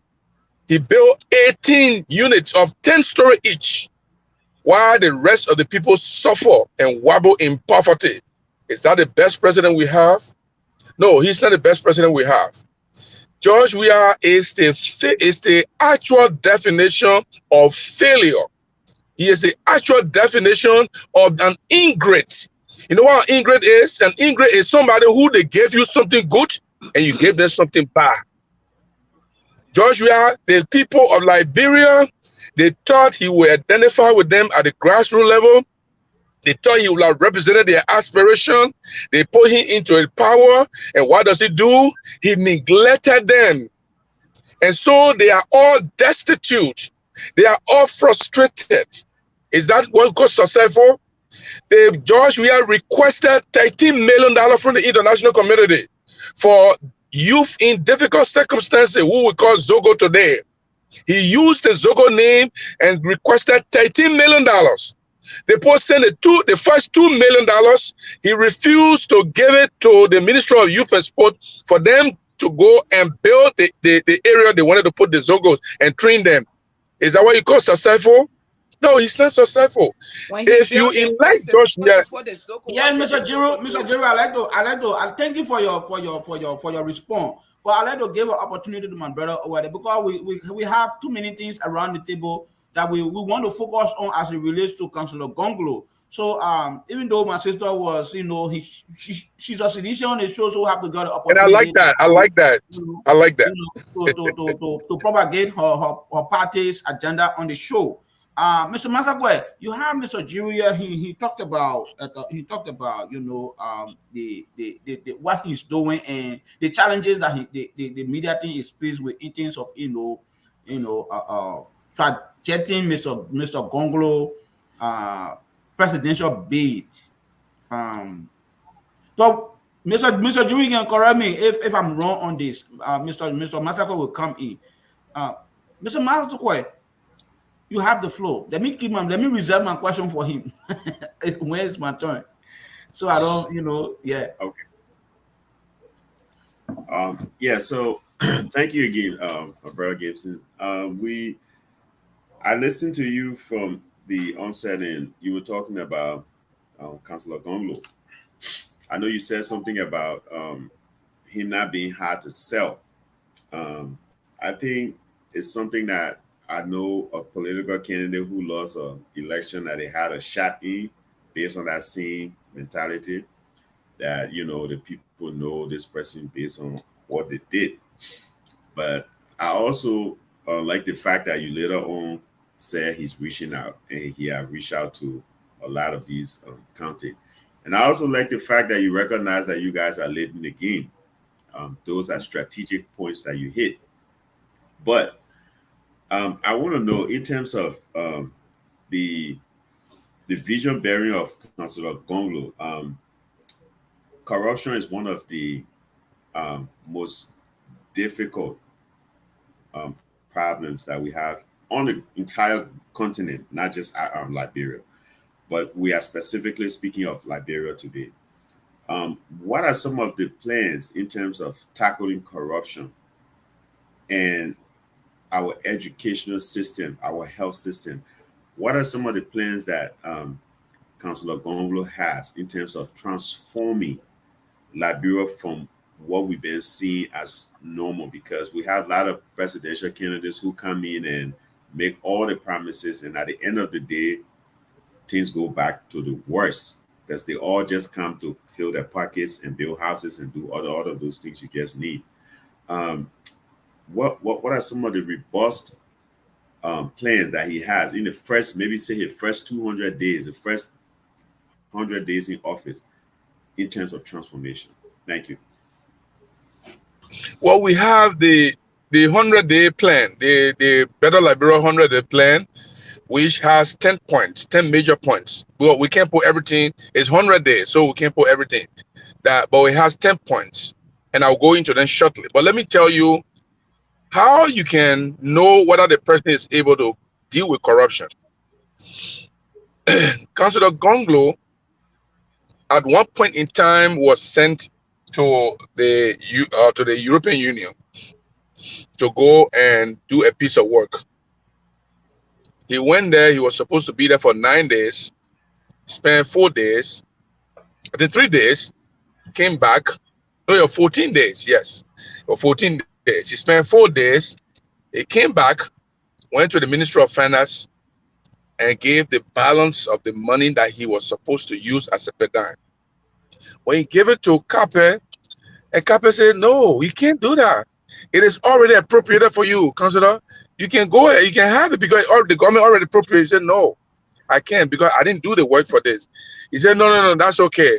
He said, well, if you don't take it, when I carry it, I will tell Dr. Sawyer that I'll return the money, but you refuse. He said, no, give me the money. And he took it from him. Ask the people from the Liberia Bar Association. Today, it is embarrassing for all representatives of Bar Association that go out. 2 times in the occasion, Councillor Gongloe represented the Bar Association in a foreign country, West Africa, South Africa. He goes there, the money he's supposed to spend for 10 days, he spent 4 days, he spent 5 days, he bring the balance sheet and give it back to the accountant and say, go and deposit it.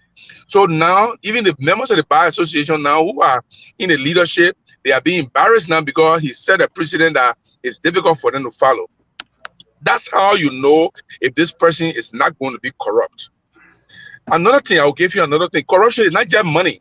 Corruption is your decision you take that affects negatively the society. Councillor Gongloe was driving reckless. He was not reckless, but you were not paying attention. And he hit a taxi driver. And then when the police officer came, he saw it, he recognized that the man was a special assistant to Amos Sawyer. So he turned the thing around against the police, the taxi driver. I said, you're wrong. You saw the chief car and you went and stopped abruptly in front of the chief. Because they're going to know, I didn't want to hit the man. They didn't listen. They took the guy to the police station. Councillor Gongloe went and drove to the police station and went to the desk and said, where the taxi driver brought here? They said, oh, he's in the cell there. Oh, he's sitting down there. He said, okay, you're releasing because I'm the one that hit him and I'm going to be responsible to fix his taxi. And he fixed the man's taxi. That is the semblance of the person that you want to be in the executive mansion. Someone who can withhold his own habit, who can train himself to that point that he does not want to be greedy for anything or be honest to take a decision. Now let me come to the 10 point. It's a 10 point, but I'll give you just a gist of what we are planning. I told you earlier, education is one part of the 10 points. Councillor Gongloe believed that giving free education is not sufficient. You can get free education, everybody go to school. They go to school, they don't have quality teachers. They don't have materials that the teacher can teach you.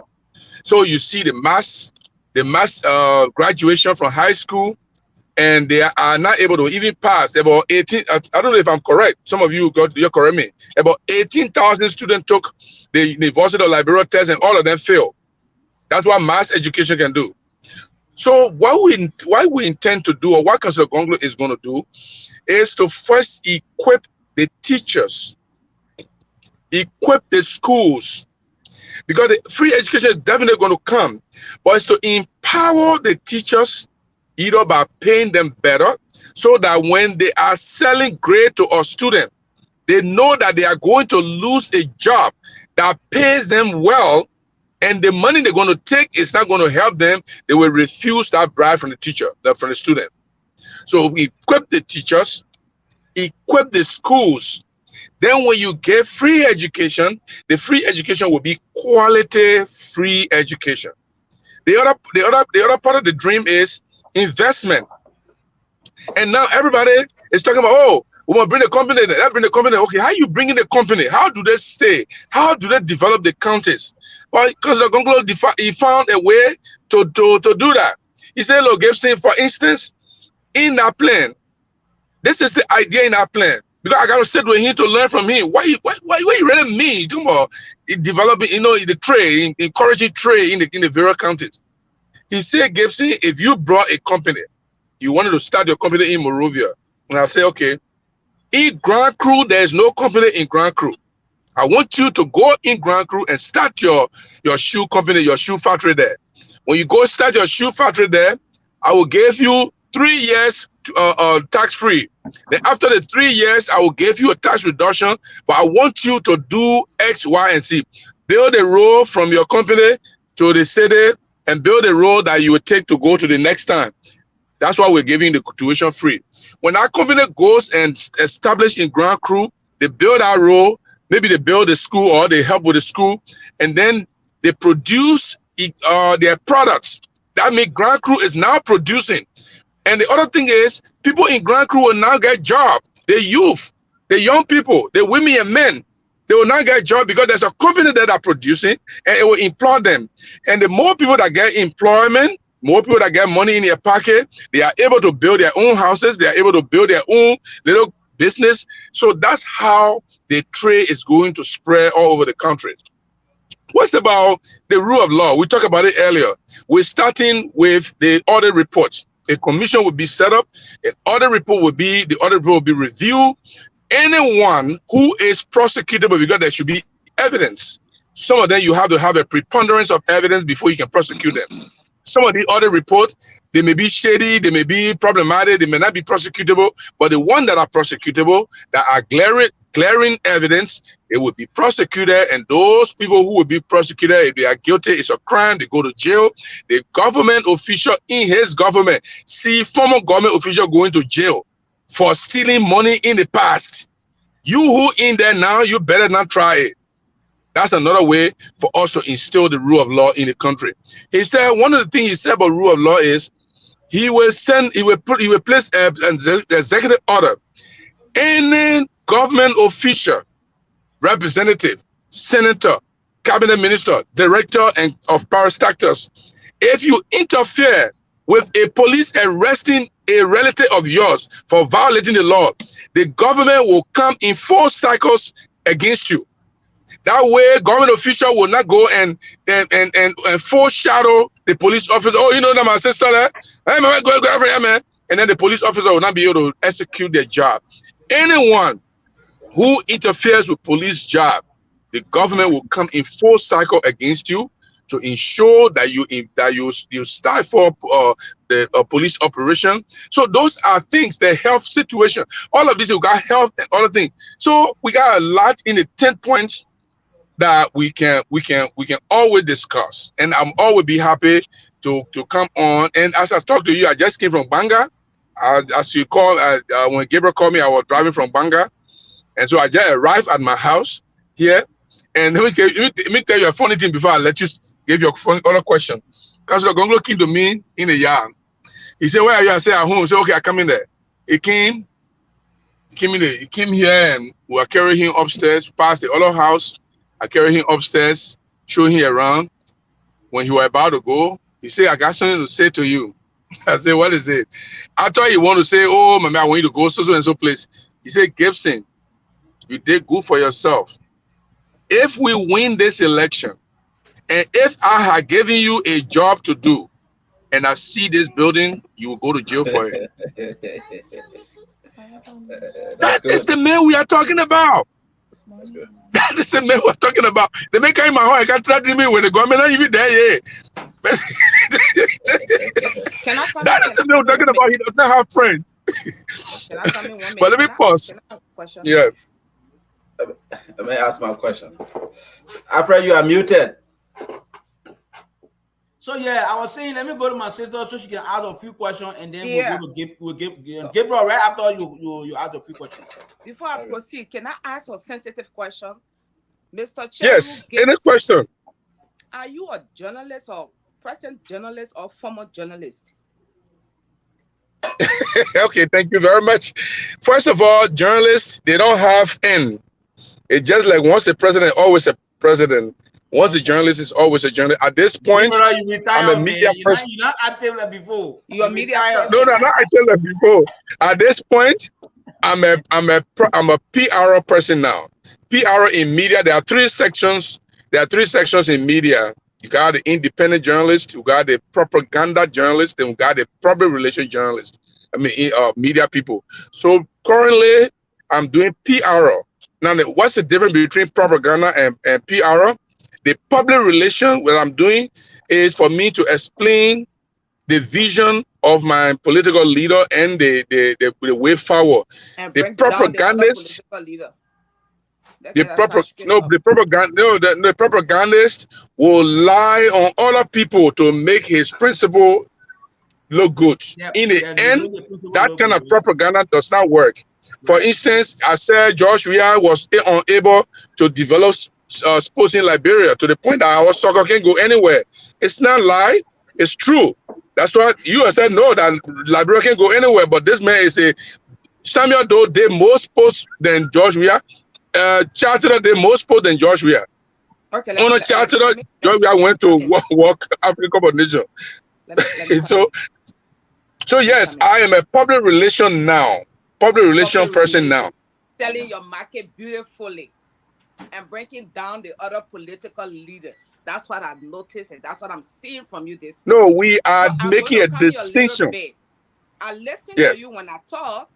You said something that George Weah, who was a footballer, came to power and cannot even establish a football academy.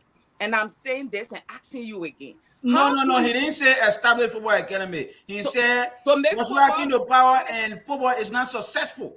Oh yes, that's the same thing. Football is not successful. How can football be successful if a pitch is not built, if an academy is not set up for babies, for children to go to football academy, for boys to go and learn, for girls to go and learn how to play football?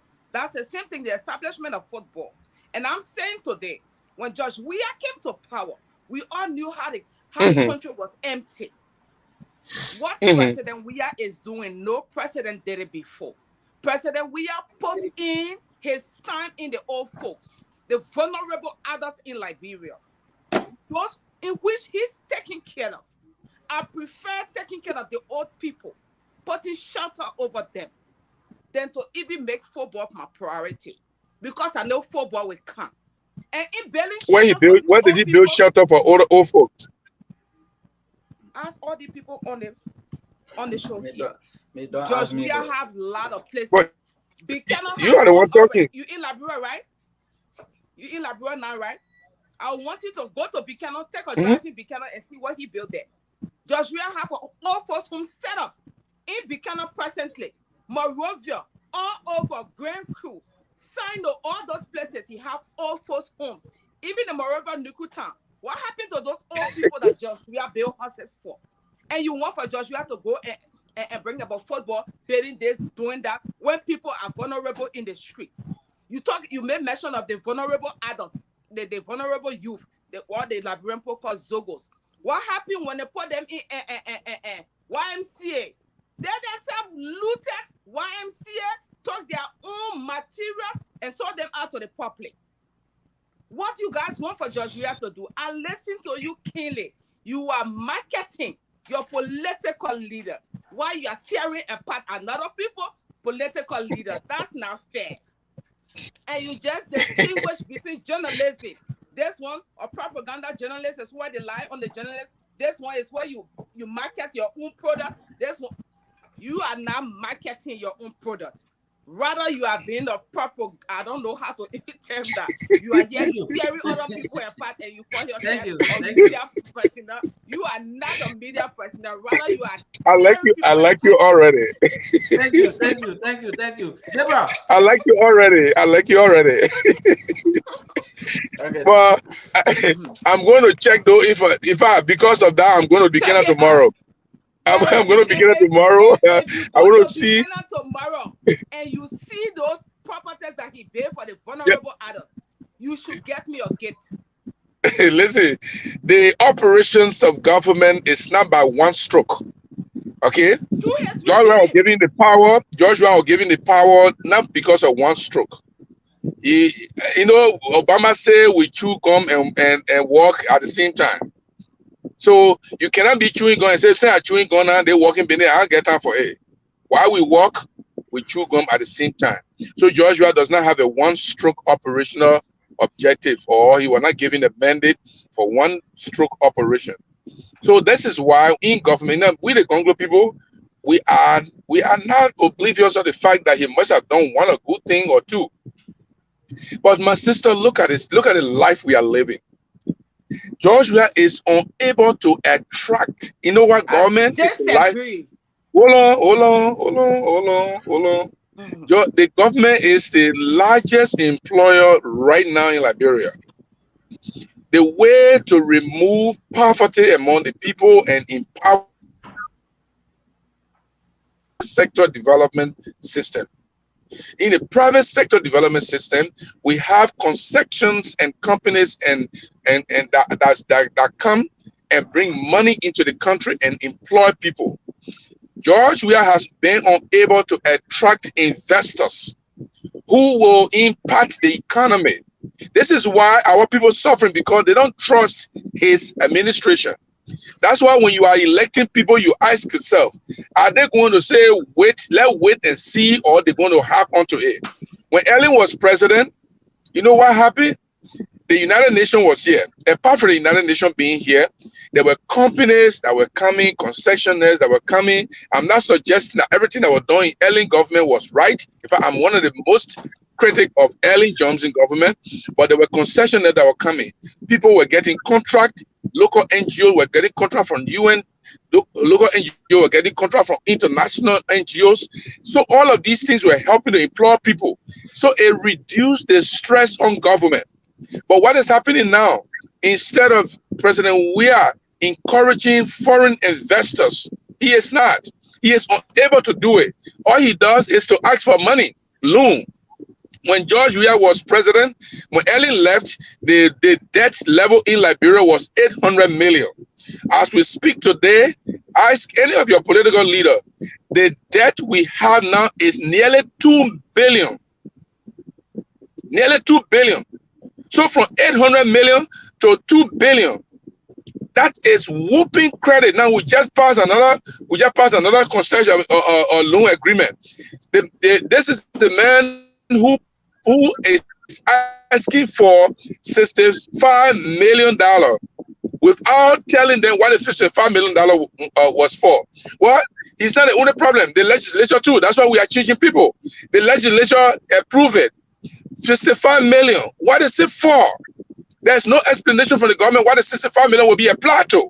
But he wants 65 million because somebody is going to loan that money to Liberia. It's adding on to the current debt that we have. And because it's inability to convince concessionaires to come here to provide the private sector enforcement of jobs and development, therefore, he is the one who is trying to employ people. And who is he employing? Citizen.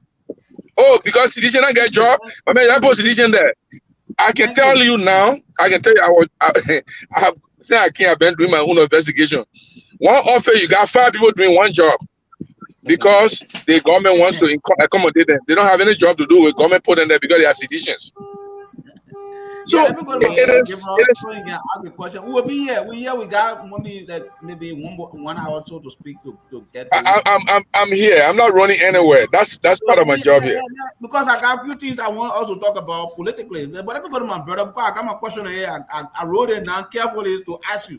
So let me go to my brother. Yeah, Gabriel, to ask his question. Y'all got a tough lady on the show here. When I come in next time, I think I gotta be. Yeah. I gotta prepare. Yeah. She's an iron lady now. She's an iron lady. So okay.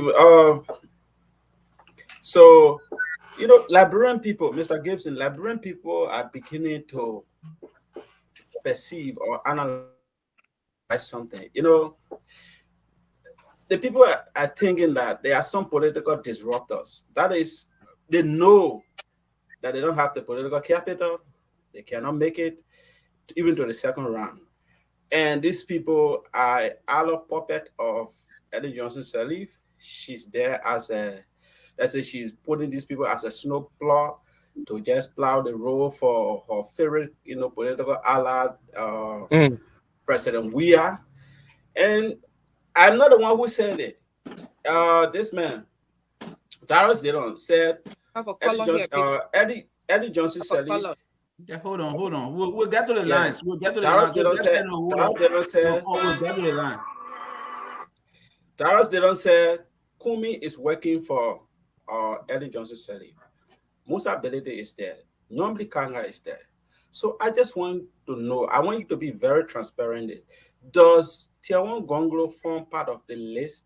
Because I know very well that Tiawan Gongloe, Eddie Johnson Sirleaf is the former boss of Tiawan Gongloe. He served as a Solicitor General for, in Eddie Johnson government. Either Gongloe will also serve as a superintendent for Nima Kante in the UP government. I mean, what is Eddie Johnson telling Gongloe? I mean, is he soliciting support from? Is he one of the disruptor or Eddie disruptor in order to just pave a way for George Weah? No, he's not. He's not. As a matter of fact, Ellen and Gongloe are not cool as you think they should be cool.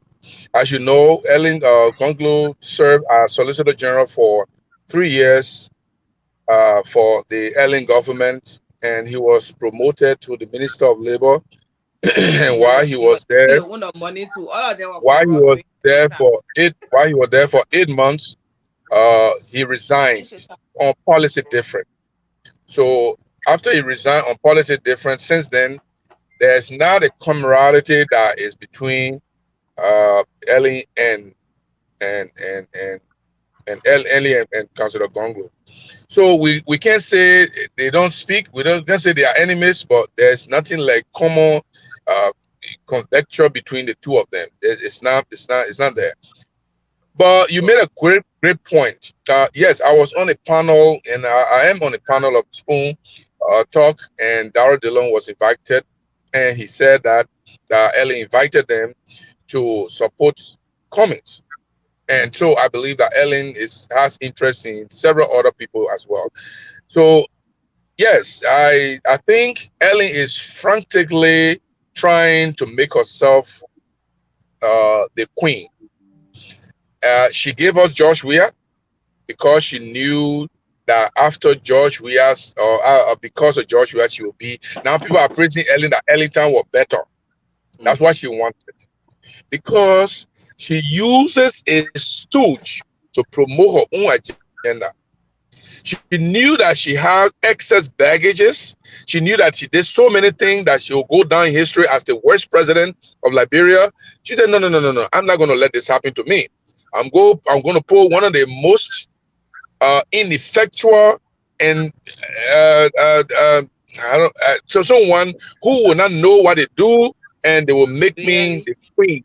They will make me the godmother of Liberian politics.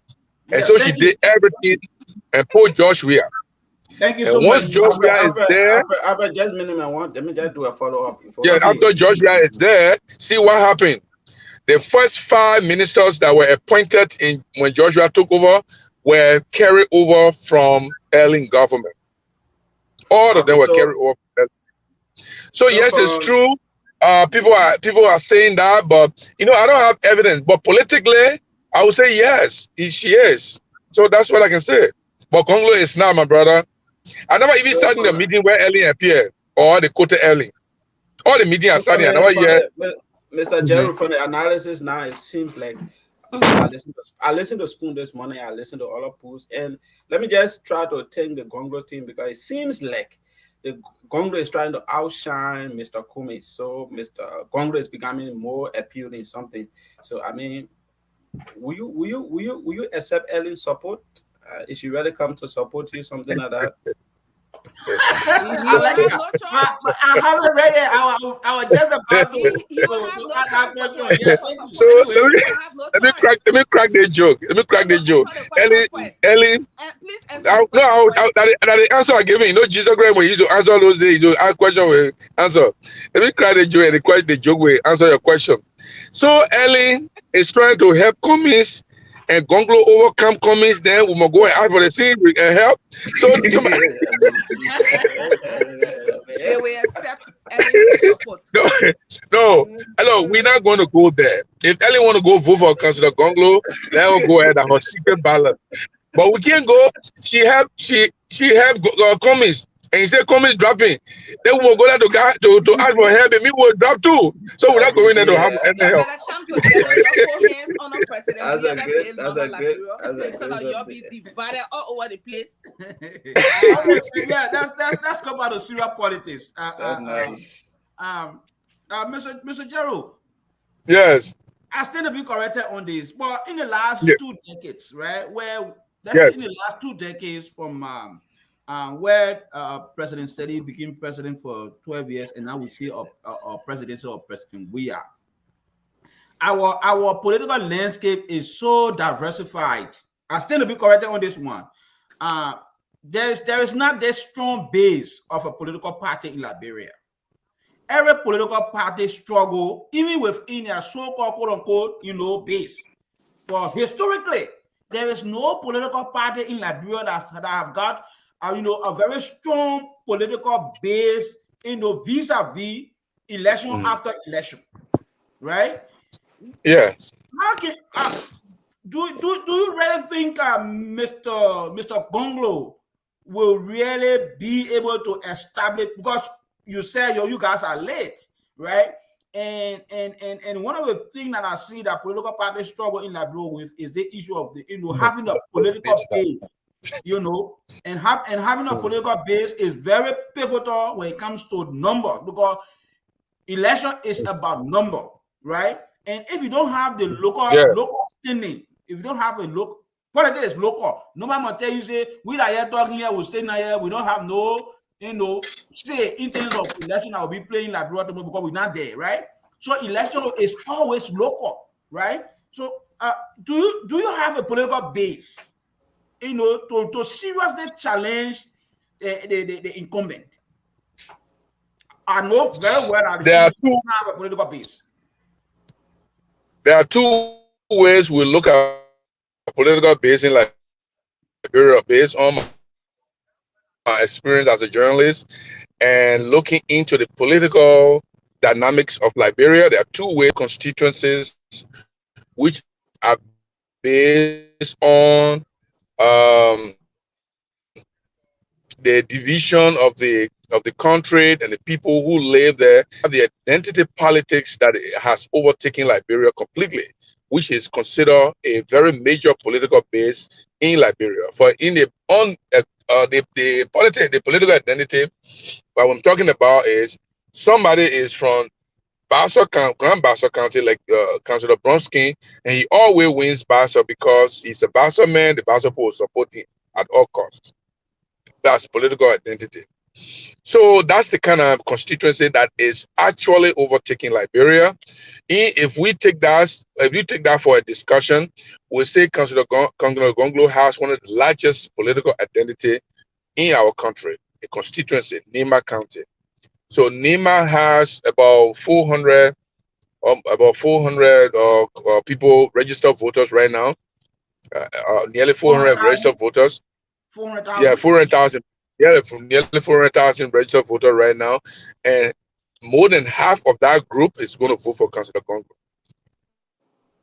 Even if we get 60%, 70%, we are wishing to get 80%. If we don't get 80%, we get 60, 70, 75, 65. We still are relevant in Nima County, and we take it to be good. So yes, Councillor Gongloe has a political base. What is happening to Liberia and political identity, especially with Councillor Gongloe in Nima County, given the fact that we have let's say 3 sons of Nima County who are very, very serious when it comes to the politics of Nima County. I'm speaking of the likes of Senator Jerue Johnson, Jeremiah, and of course Councillor Gongloe. And if you say that, given this complexity in terms of political identity in Nima County, I will push you further to ask you, how do you think you're going to amalgamate that number when you have Senator Johnson who is running, you have Senator Kuhn who is also running, and you have Councillor Gongloe. Meanwhile, you have other political sons of Nima Kante who are also in the race. And my brother talk about disruption. Don't you think that would be a very hard challenge for Councillor Gongloe in terms of getting the numbers? No, it's going to be a challenge, but it's not going to be a hard challenge. Here is why. Nima are already voted for their own. I gave you an example. Dr. Koto left Liberia, spent 27 years in America, never came back one day. And then when he wanted to be president, he came back, went to register as political candidate, and went back to his people and said, I'm in a race. And everybody else that were in the race didn't matter to Nima people. They voted him 67%. A man who left this country and went to America for 27 years and came back new and fresh, not knowing anybody. Nima voted for him 67%. Prince Johnson, he never contested anywhere before. He went there, even though people call him quote unquote murderer, this and that. Everybody do. Nima voted for him nearly 73%, and he had been winning Nima throughout. So Nima has a history of voting for their own. But why is it that Councillor Gongloe even is more important than even the people you are talking about? My brother, I'm telling you today, whether anybody believe me or not, this man, Councillor Tiawan say Gongloe. No, you don't even need to say a word. The real way to say his name is say Tiawan Gongloe. That's the right way to say his name. That man is the best son of Nima to ever put his heart in the ring. Because the reason I say that is all the other people that have gone into the race from Nima have excess baggage. They got things on their name. They did that. They did this. This is the only man, the entire Republic of Liberia, including all the journalists, cannot point to one thing that he had done wrong in his political life, in his legal life. One, even seditions, Joseph Boyka and the UP, everybody, the journalists, they have such and such and such, and not a single bad thing that they can mention about him. This is the best that Nima has put forward. And I don't think Nimbayans are not aware of this. If they miss this opportunity, I doubt whether they can get another Tiawan Gongloe in a long time. For anyone from Nima to be like Councillor Gongloe, clean, integrity, and nobody can point to something and say, this is what the man had done in the past. It will take a long time before Nima can get somebody like that. Even before Liberia can get someone like that. Yeah, Mr. Jerue, take you to my next question, and then I will give my fellow panelists the opportunity to ask that question, and then we'll go to the lines, because it will be unfair that if we don't go to the lines. So, Brother Gibson, please put the numbers up so that people, you know. So, the next question I need to ask you comparatively, in terms of missed opportunity, because if you look at Mr. Gongloe and you compare him with Mr. Boakai, in terms of upholding integrity, there's a similarity between the two of them.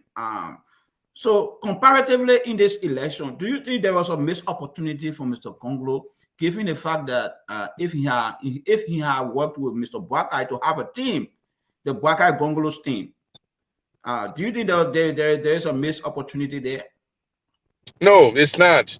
In fact, I would have assumed, I made my position. Let me make very clear. And everywhere we had a meeting, as the director of the global media, the day Councillor Gongloe John Boakai had resigned from his campaign. Boakai is the worst thing that will happen to Liberia. Boakai presidency, it will be 5 times corrupt than George Weah government. Boakai, first of all, and keep the video. Please keep this video. If it's possible for you to edit this particular portion and keep it specifically for us to come back to it and you question me tomorrow. Boakai government will be 5 times more corrupt than George Weah government is. Boakai government will be far more tribalistic than George Weah government is.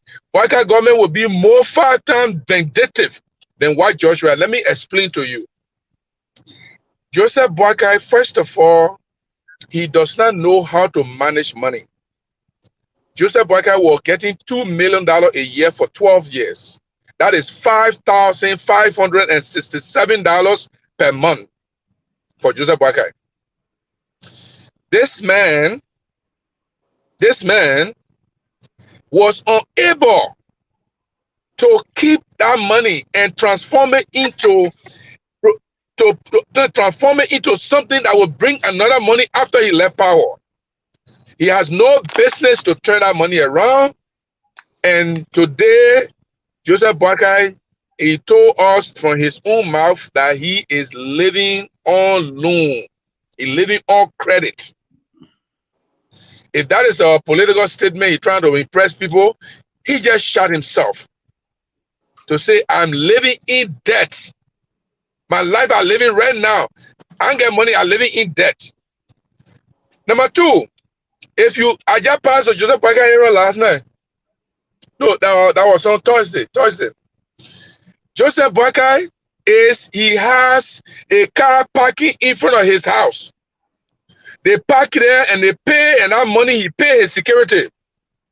I defy any United Party person to come at 10 o'clock in the night or 11 o'clock in the night and pass in front of Joseph Boakai house. If you don't see more than 30 cars parked there for payment, you must change my name. The man who want to be president. Number three. Joseph Boakai. When you say payment, what do you mean? When you say payment, he actually saying that people go and park the car over there, and at the end of the day, they pay money to security. A parking lot. His parking lot. Right, even the man get people parking all there.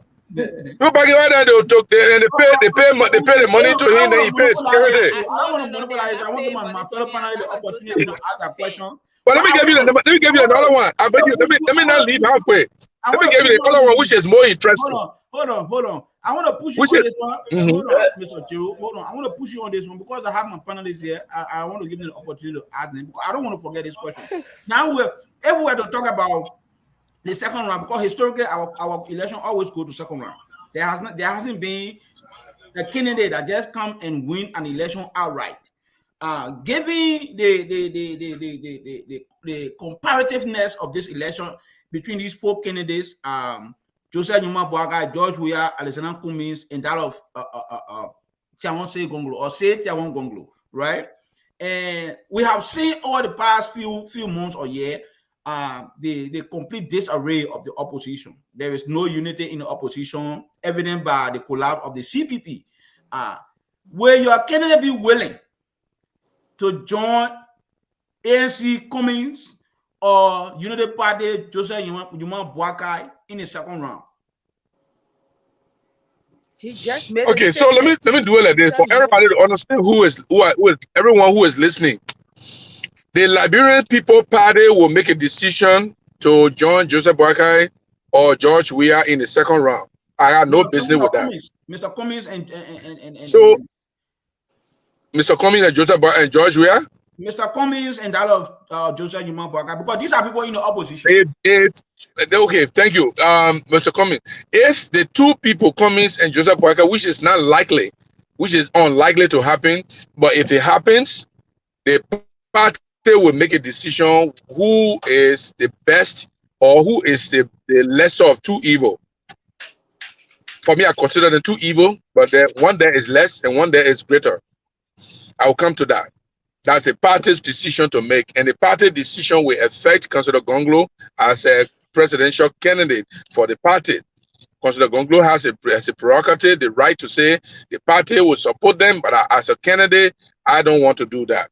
That's with the party.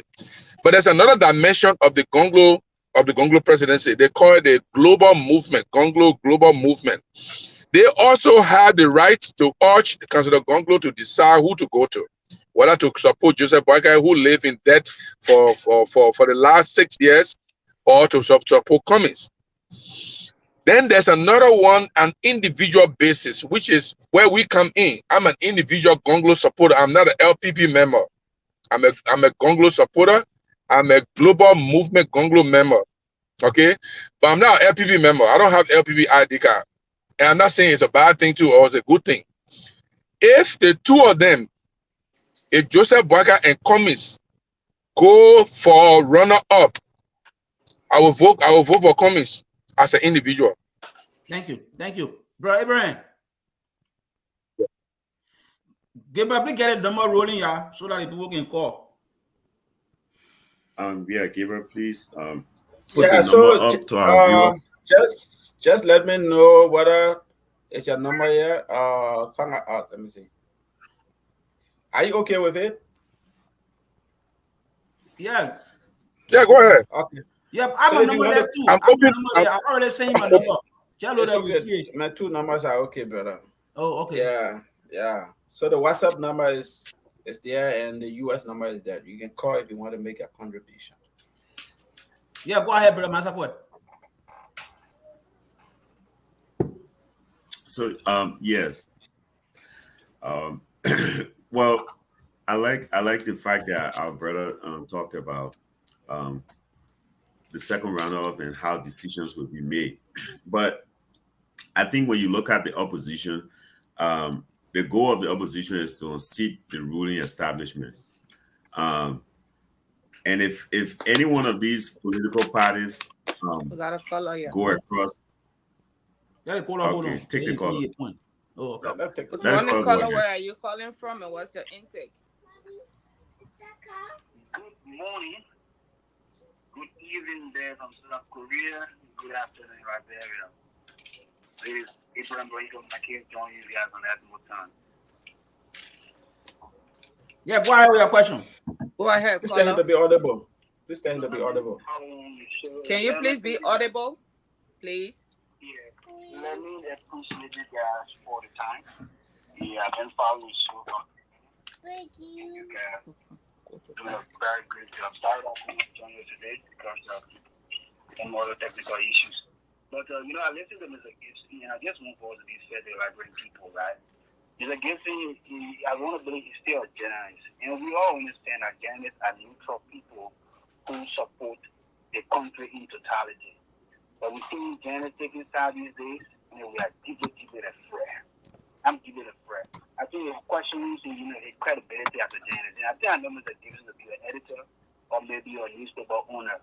So, if Mr. Gibson will serve as a role model for young people who want to be journalists tomorrow, and looking at the side that he has taken, I think it's unfair for our society and people who look at Mr. Gibson to be a good role model or journalist who is taking a side. And moreover, I listen to him trying to, push his candidate. But, I think explaining more about your candidate to the public is more better than being antagonist, talking about other people, their ideas, their dad and husband. You are helping to promote them more. And this issue about tribal sentiment, we should try to get rid of that. Mr. Gongloe, hearing these series, hearing these things, now, whatsoever, negatively you want to give me. Liberia is a continent that has vast culture. We should consider that. Can you please go to your question, sir? Yeah, I just want to make a comment, then I will just conclude at the end and just give me the time. Because you say a lot of things, and I just think I want to shoot to ask him a lot of questions after the content, what he been saying. So, Mr. Gongloe, I want to believe that politics had no moral, or it had no relationship with moral.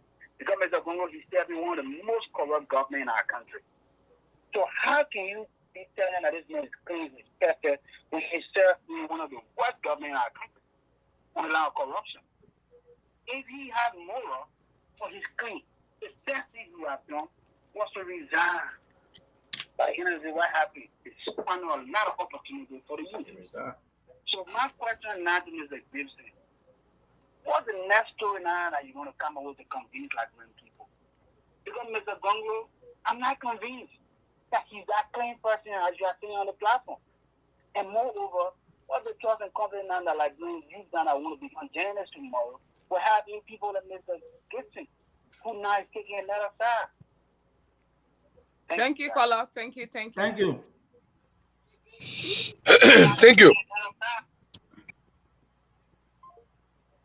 Thank you very much. I understood the question, the first part of his comment. I didn't get all of it, but the question, if I'm right, Let me know. The question is, Councillor Gongloe served in one of the most corrupt government. How can he claim to be not corrupt, right? That's the question. You know, we always get this question coming, and we have tried to educate people. We are getting tired. I'm not accusing Boakai of being corrupt because he's serving Ellen Johnson government is corrupt. I'm not accusing anybody of being corrupt because he's serving Ellen Johnson government was corrupt. I'm holding individuals accountable for their action. Councillor Gongloe was Solicitor General for 3 years. Is there anything that he did that any Liberian, not just the German who spoke, any Liberian, is there anything he did as a prosecutor that was wrong? Did he accept bribe? Did he let cases go because they are Lebanese or they are powerful people? What did he do as a Solicitor General that was wrong that we can bring to the table and discuss? None. When he served as Minister of. Go ahead. Huh? Go ahead. When he accepted, he served as Minister of Labor. He served as Minister of Labor.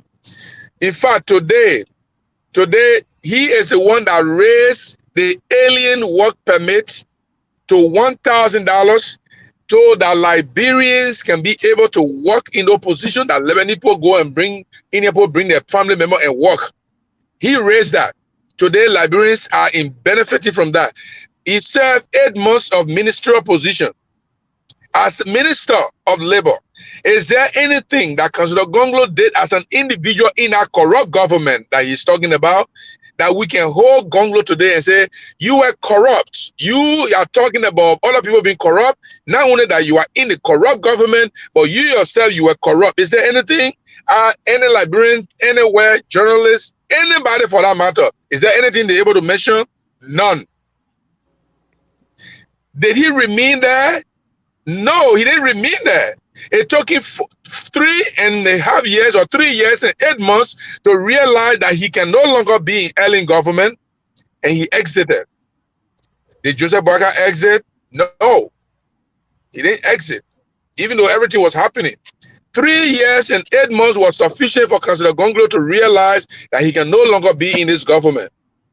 He left. Thank you. So are you going to hold a man for the last, I mean, yeah, 3 from 12 will be what, 9. The last 9 years that Ellen was stealing money, are you going to hold Gongloe responsible for that? No, you can't. Thank you, sir. He was Thank stealing you. the money, all of them were benefiting. Sister Mercy, do you have anything to ask Mr. Jerue regarding the I don't know say what you have on. I'm looking at the chat room, man. Looking at the chat room, please. Yeah. Go ahead. I didn't get it clear, Konoa. Yeah, go ahead and ask your question. Mr. Gibson Jerue.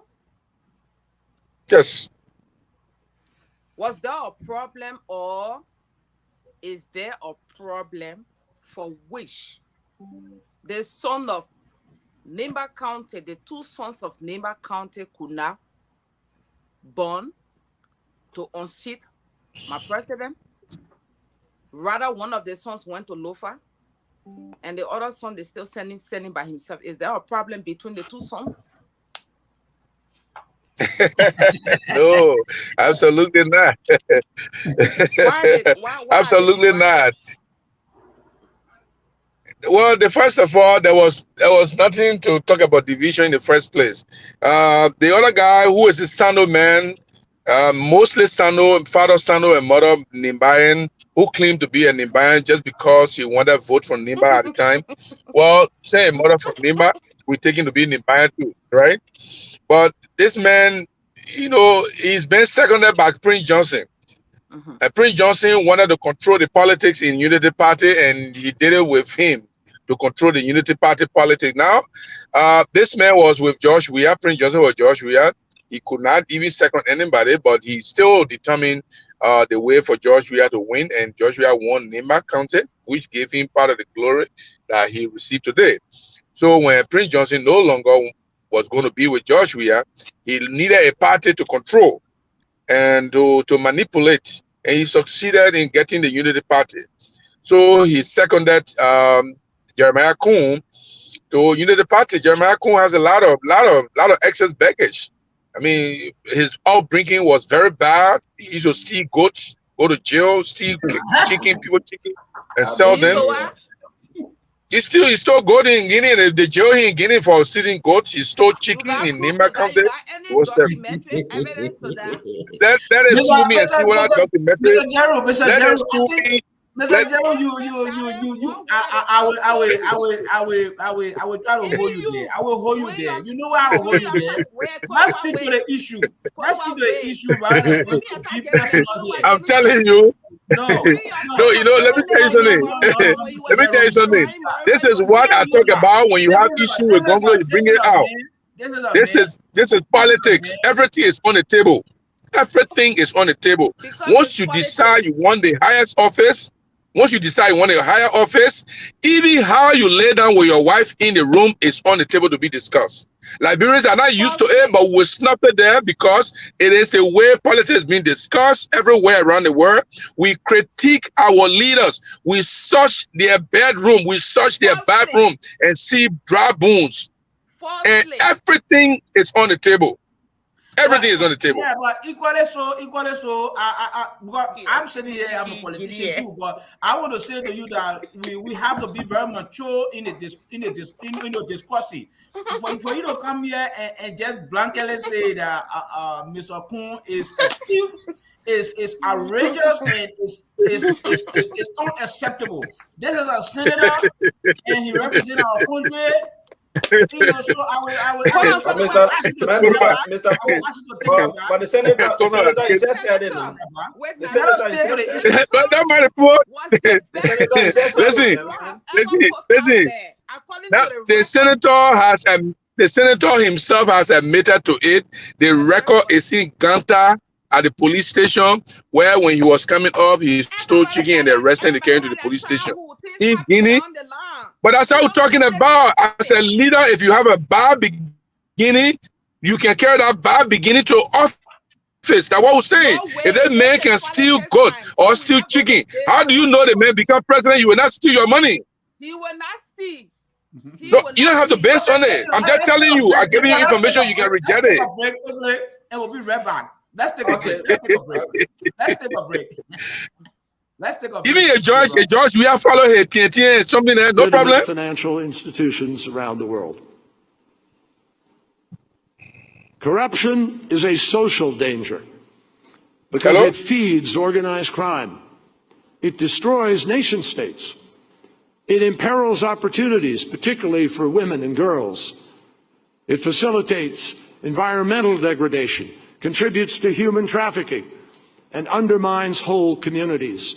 It destroys the future. Corruption is a radicalizer because it destroys faith in legitimate authority.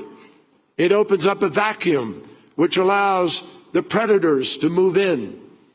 And no one knows that better than the violent extremist groups who regularly use corruption as a recruitment tool. Corruption is an opportunity destroyer because it discourages honest and accountable investment. It makes businesses more expensive to operate. It drives up the cost of public services for local taxpayers, and it turns a nation's entire budget into a feeding trough for the privileged few. And that is why it is imperative that the business community of the world starts to demand a different standard of behavior, that we deepen the fight against corruption, making it a first-order national security priority.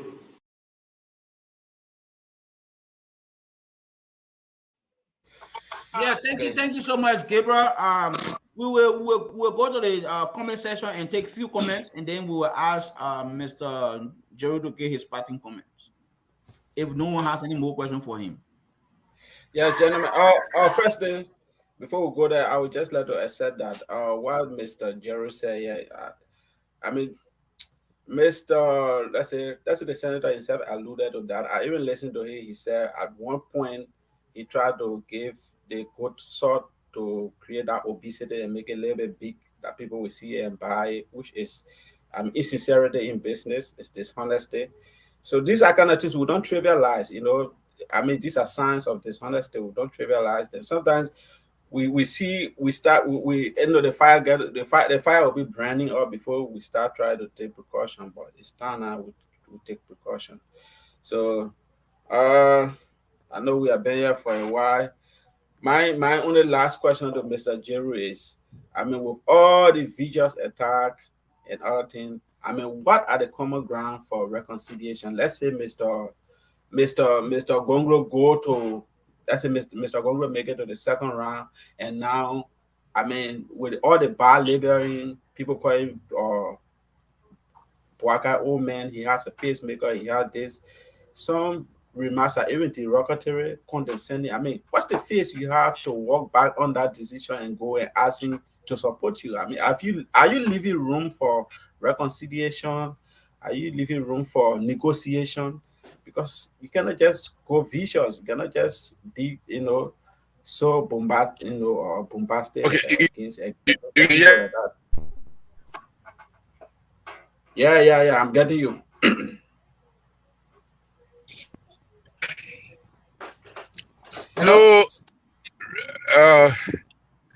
Unity of the opposition is very important. The unity of the opposition is very important. We are not oblivious of that. We are not overlooking that. It's very important.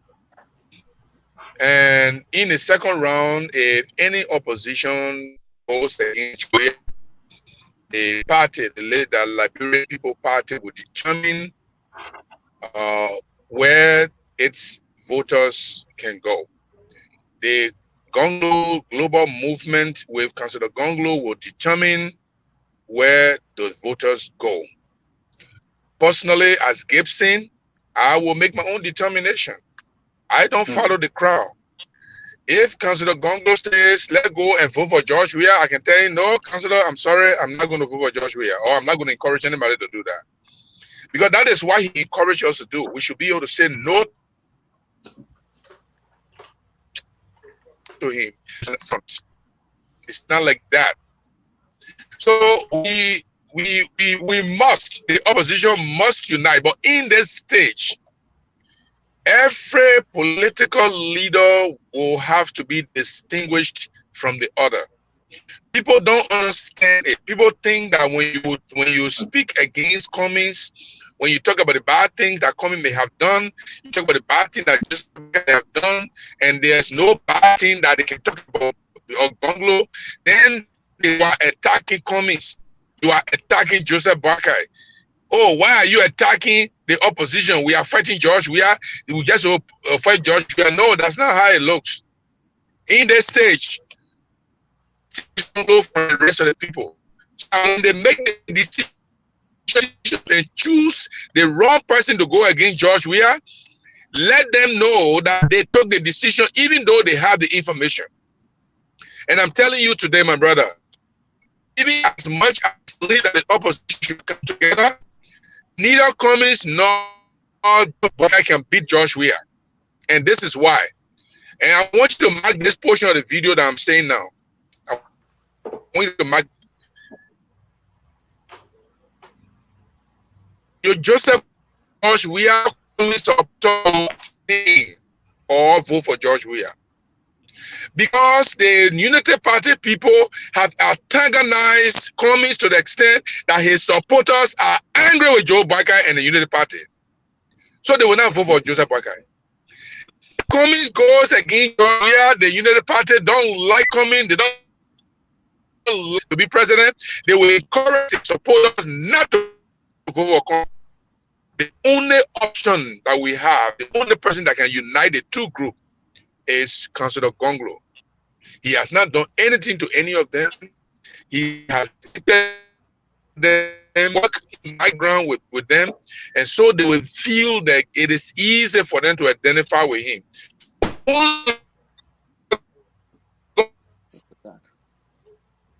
George Mr. Jerue, I think you coming very distorted. Mr. Jerue, I think you coming very distorted, and we are not getting conclude. So I don't know. Okay, let me go back in. Let me go out and come back in. Yes. So while he does that, I want us to read a few comments, and I can read some from my end here. I have Abraham Lincoln. He said there are approximately 5 presidential candidates that I perceive that are prominent or more relevant for our upcoming elections. Prince Jimmy says, "Good afternoon, family, and thanks for the information." Prince Jimmy goes again and says, "Keep up the good work, comrades." Melvin Papi Gray says, "Thanks." Abraham Lincoln comes again and said, "I think you guys should focus more on your agenda than spending more time on your opponents."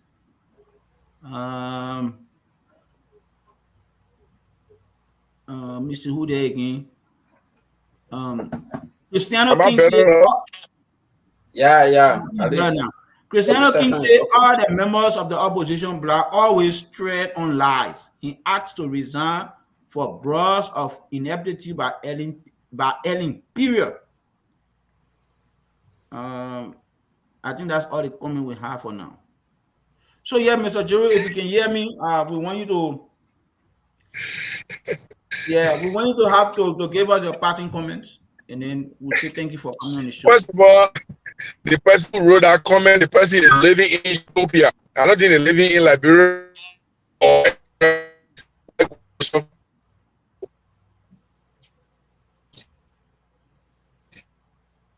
you are still coming distorted.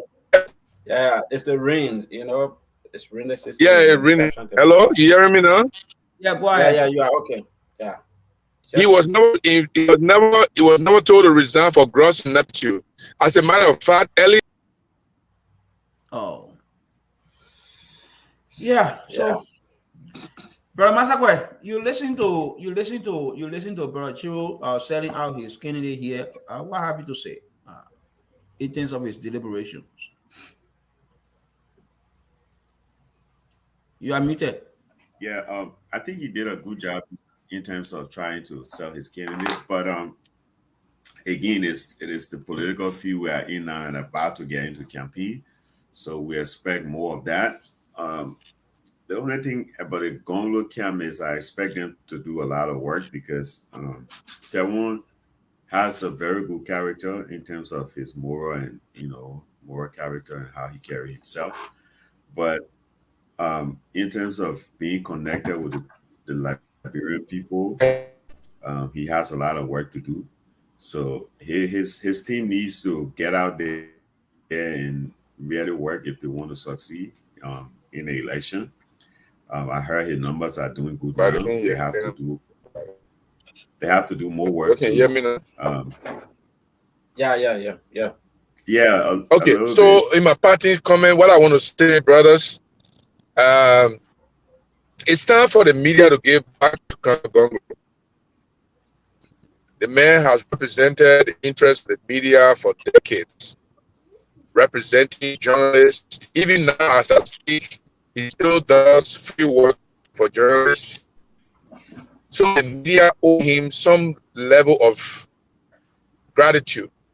And this gratitude, we don't want you to give him money. We don't want you to blindly support him.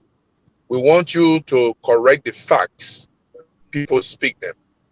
We want you to survey the man, his land, his political landscape.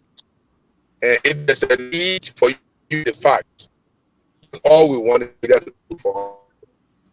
Because the Gongloe remains potent, because the Gongloe remains progressive. This election has no special favorites. Don't forget, George Weah is not a putsch over. Let me say to anybody who's listening. George Weah is not a putsch over. You must understand the power and of the opponent before you can go against them. We understand George Weah very well. He's one of the most popular presidents in Africa. At this point of his time in office, his popularity has been dwindling and continue to dwindle in popularity. What we need to educate our people is governance not about popularity now. We need to do away with, oh, this person is popular. Look at substance in the people. God has invented something that the people saw. And I think to preserve all the substance that the people can trust. Everybody, the fact that this man who been in politics since he was 30 years old, and nobody in the Republic of Liberia can come out and say this is what the man have done. This is the bad thing he has done. This is the bad thing he has said. I'll give you one example. Friday, the youth for Gongloe, for the movement of Gongloe support, they went on the air and said we don't trust ECOWAS because ECOWAS will not be able to ensure the transparency that we need because they will be in bed with George Weah. Councillor Gongloe came out immediately. And said, I condemn that statement. It is irresponsible and unnecessary. And we believe that the ECOWAS is responsible and they are capable in their job. So we support ECOWAS and we welcome ECOWAS in. That's what leaders do. When Costa called George Weah Bobo, I didn't like it. But the Bobo, according to Costa, was someone who doesn't say anything if things are happening in his bedroom. We have lived life for the last almost 6 years now. A president who can speak to bad things.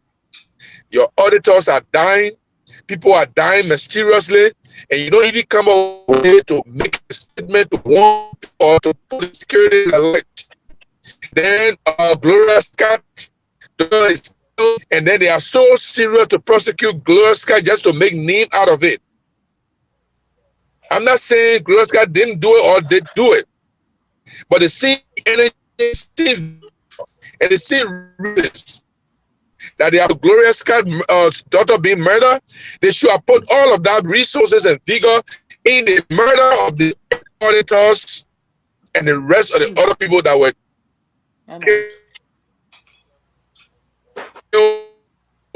Please represent the truth. Don't mind these people who will come here and say the man bear role. Oh, the man bear school, the man bear this. Well, the governance process is not just about bearing role. It's about governing. There's a man who said $30 million rest were going to be distributed to the Liberian people during the how do you call it? COVID era. And you can, that COVID relief, who received it? Maybe Mercy received some. Mercy, did you receive some of that beggar rest? But none of us yet receive it.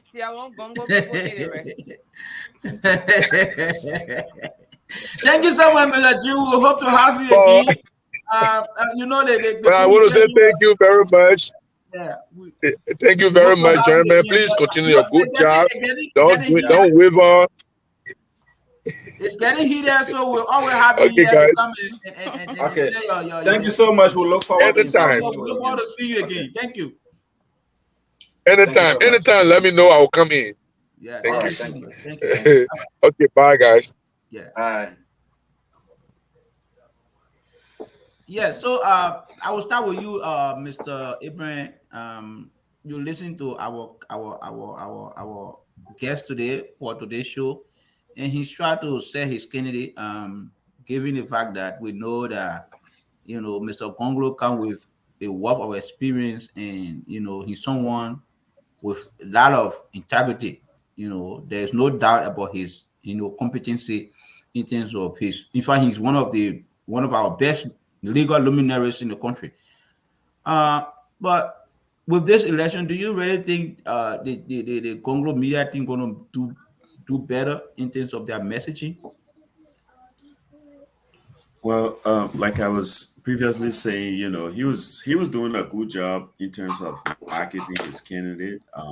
But looking at the structure of our political setting in Liberia, Gongloe is somebody who's the Liberian people. They are very good at what we term as instant gratification, where, you know, like Gabriel was making mention of relative who will build road, take bag of rice, and they don't look at the character of an individual and what that person stands for.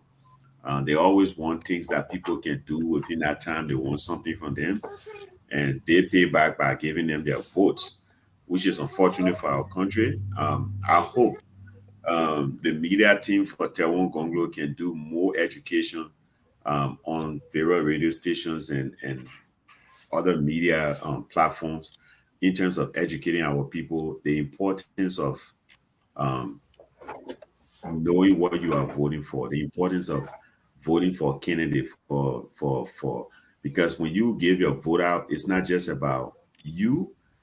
You're looking at what that person is going to do that will affect you, your children, and your children to come. So that's something that people in the Western world and other part of the world don't joke with. That's why when people give their platform on what they intend to do, if it's not aligning with you and you don't see a vision in that platform that is going to change your life or the life of your children or children to come, you don't stand for it. I don't care what you give me. I don't care how many bag or rest you put in my house. I'm not voting for you because I don't think you mean well.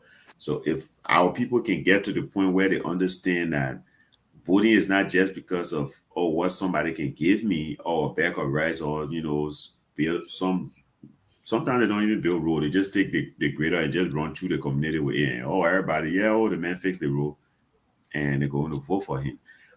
But we should move from that point to looking at individuals' character and what they intend to do for the country. If we can go that route, I think Liberia will be a better place, and our people will start making sound decisions. And those are things that I expect the media team for Taiwan and other political leaders to start educating our people. Let them stop looking for handouts to give votes to bad people. That's why our country is getting the results they are getting for the past years. Thank you, Konoha. Thank you, gentlemen. Thank you. Gabriel. Okay, thank you so much, my brother. I think it was a fascinating broadcast. But again, you see, people that Gongloe are people with unblemished character, people with no check and repetition, people who have worked in government but refuse to be corruptible. I think these are the kind of people we should be gravitating towards. People who are shown high level of ethical values and principles. But again, I will say this, it's not going to happen because you see, poverty in Africa, it is intentional. The people want to keep you impoverished. They want to keep you deprived. They want to keep you poor. They want to keep you mediocre and shadow-minded. So the day they bring you a bag of rice, you can see that bag of rice like a heaven. You know, Robert Greene in his book For the Eight Laws of Power, he said, necessity rules the world. Necessity rules the world. So politicians always want to be in demand. They always want to be in need. The man is bringing rice to us. The man is bringing this. So people that Gongloe then, it's sad that as outstanding and morally upright they are, they might not really make airway in this election because they don't have the tangibles. It's sad that these days people only gravitate towards the roads, the car, the instant gratification. But I would like to say people that Gongloe are people that we should try to go towards because, we have a very poor country. We need people with less appetite, not people with insatiable appetite for luxury. You need everything. You want a horse, you want a car, you want this. We need people who can be certified to live on less than Gongloe. We don't need so much to survive on.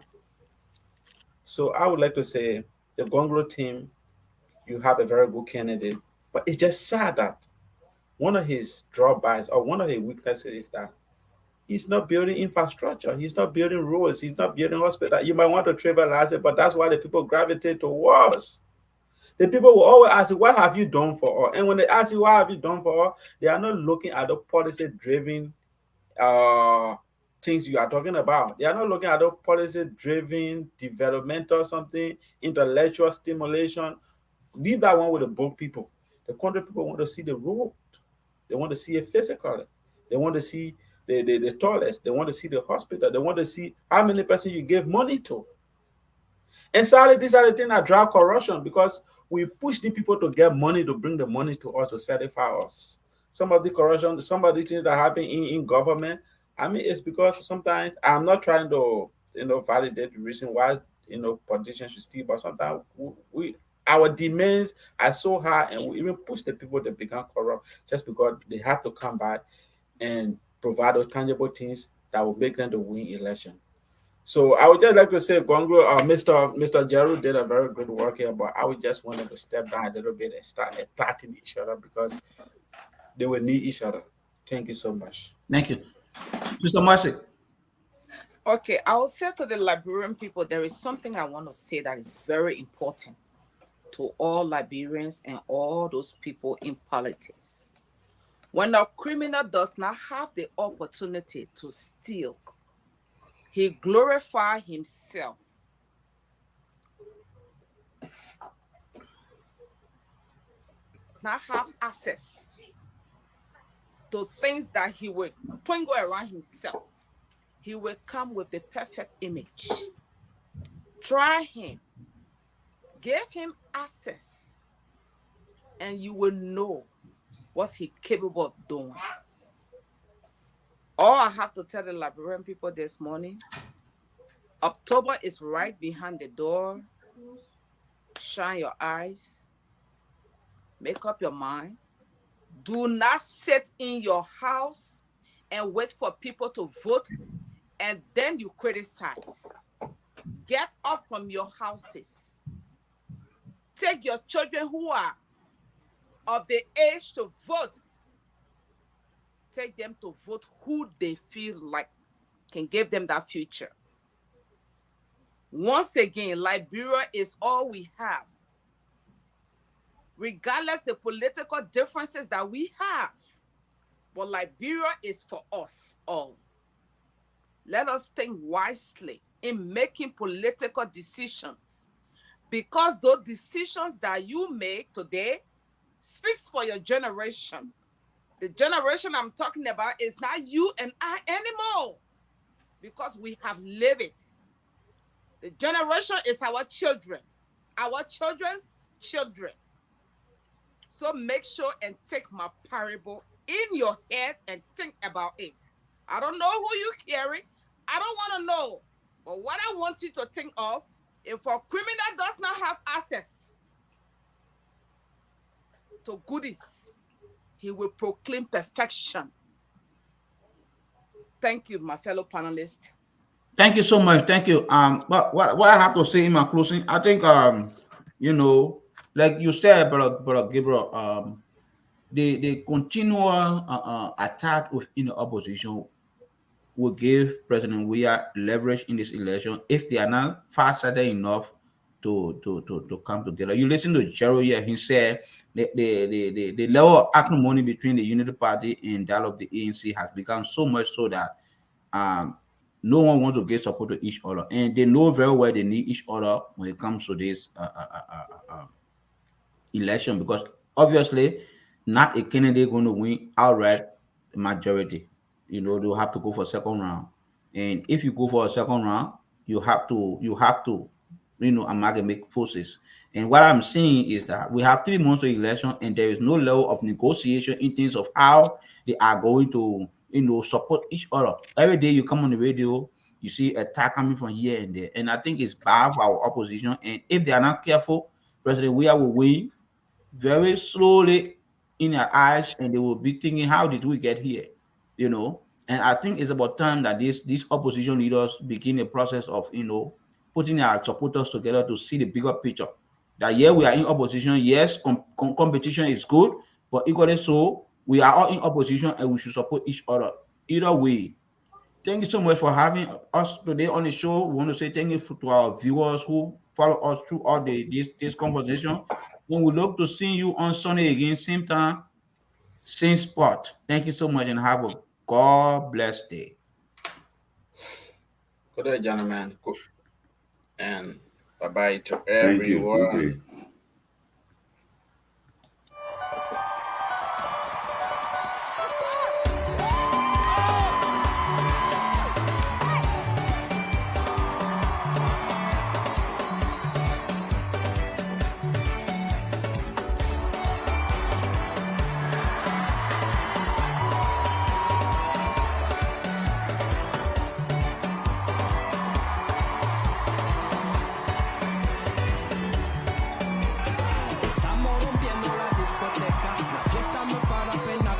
ça, c'est comme ça, ma chérie, la la la la la, Francia, Colombia, me gusta,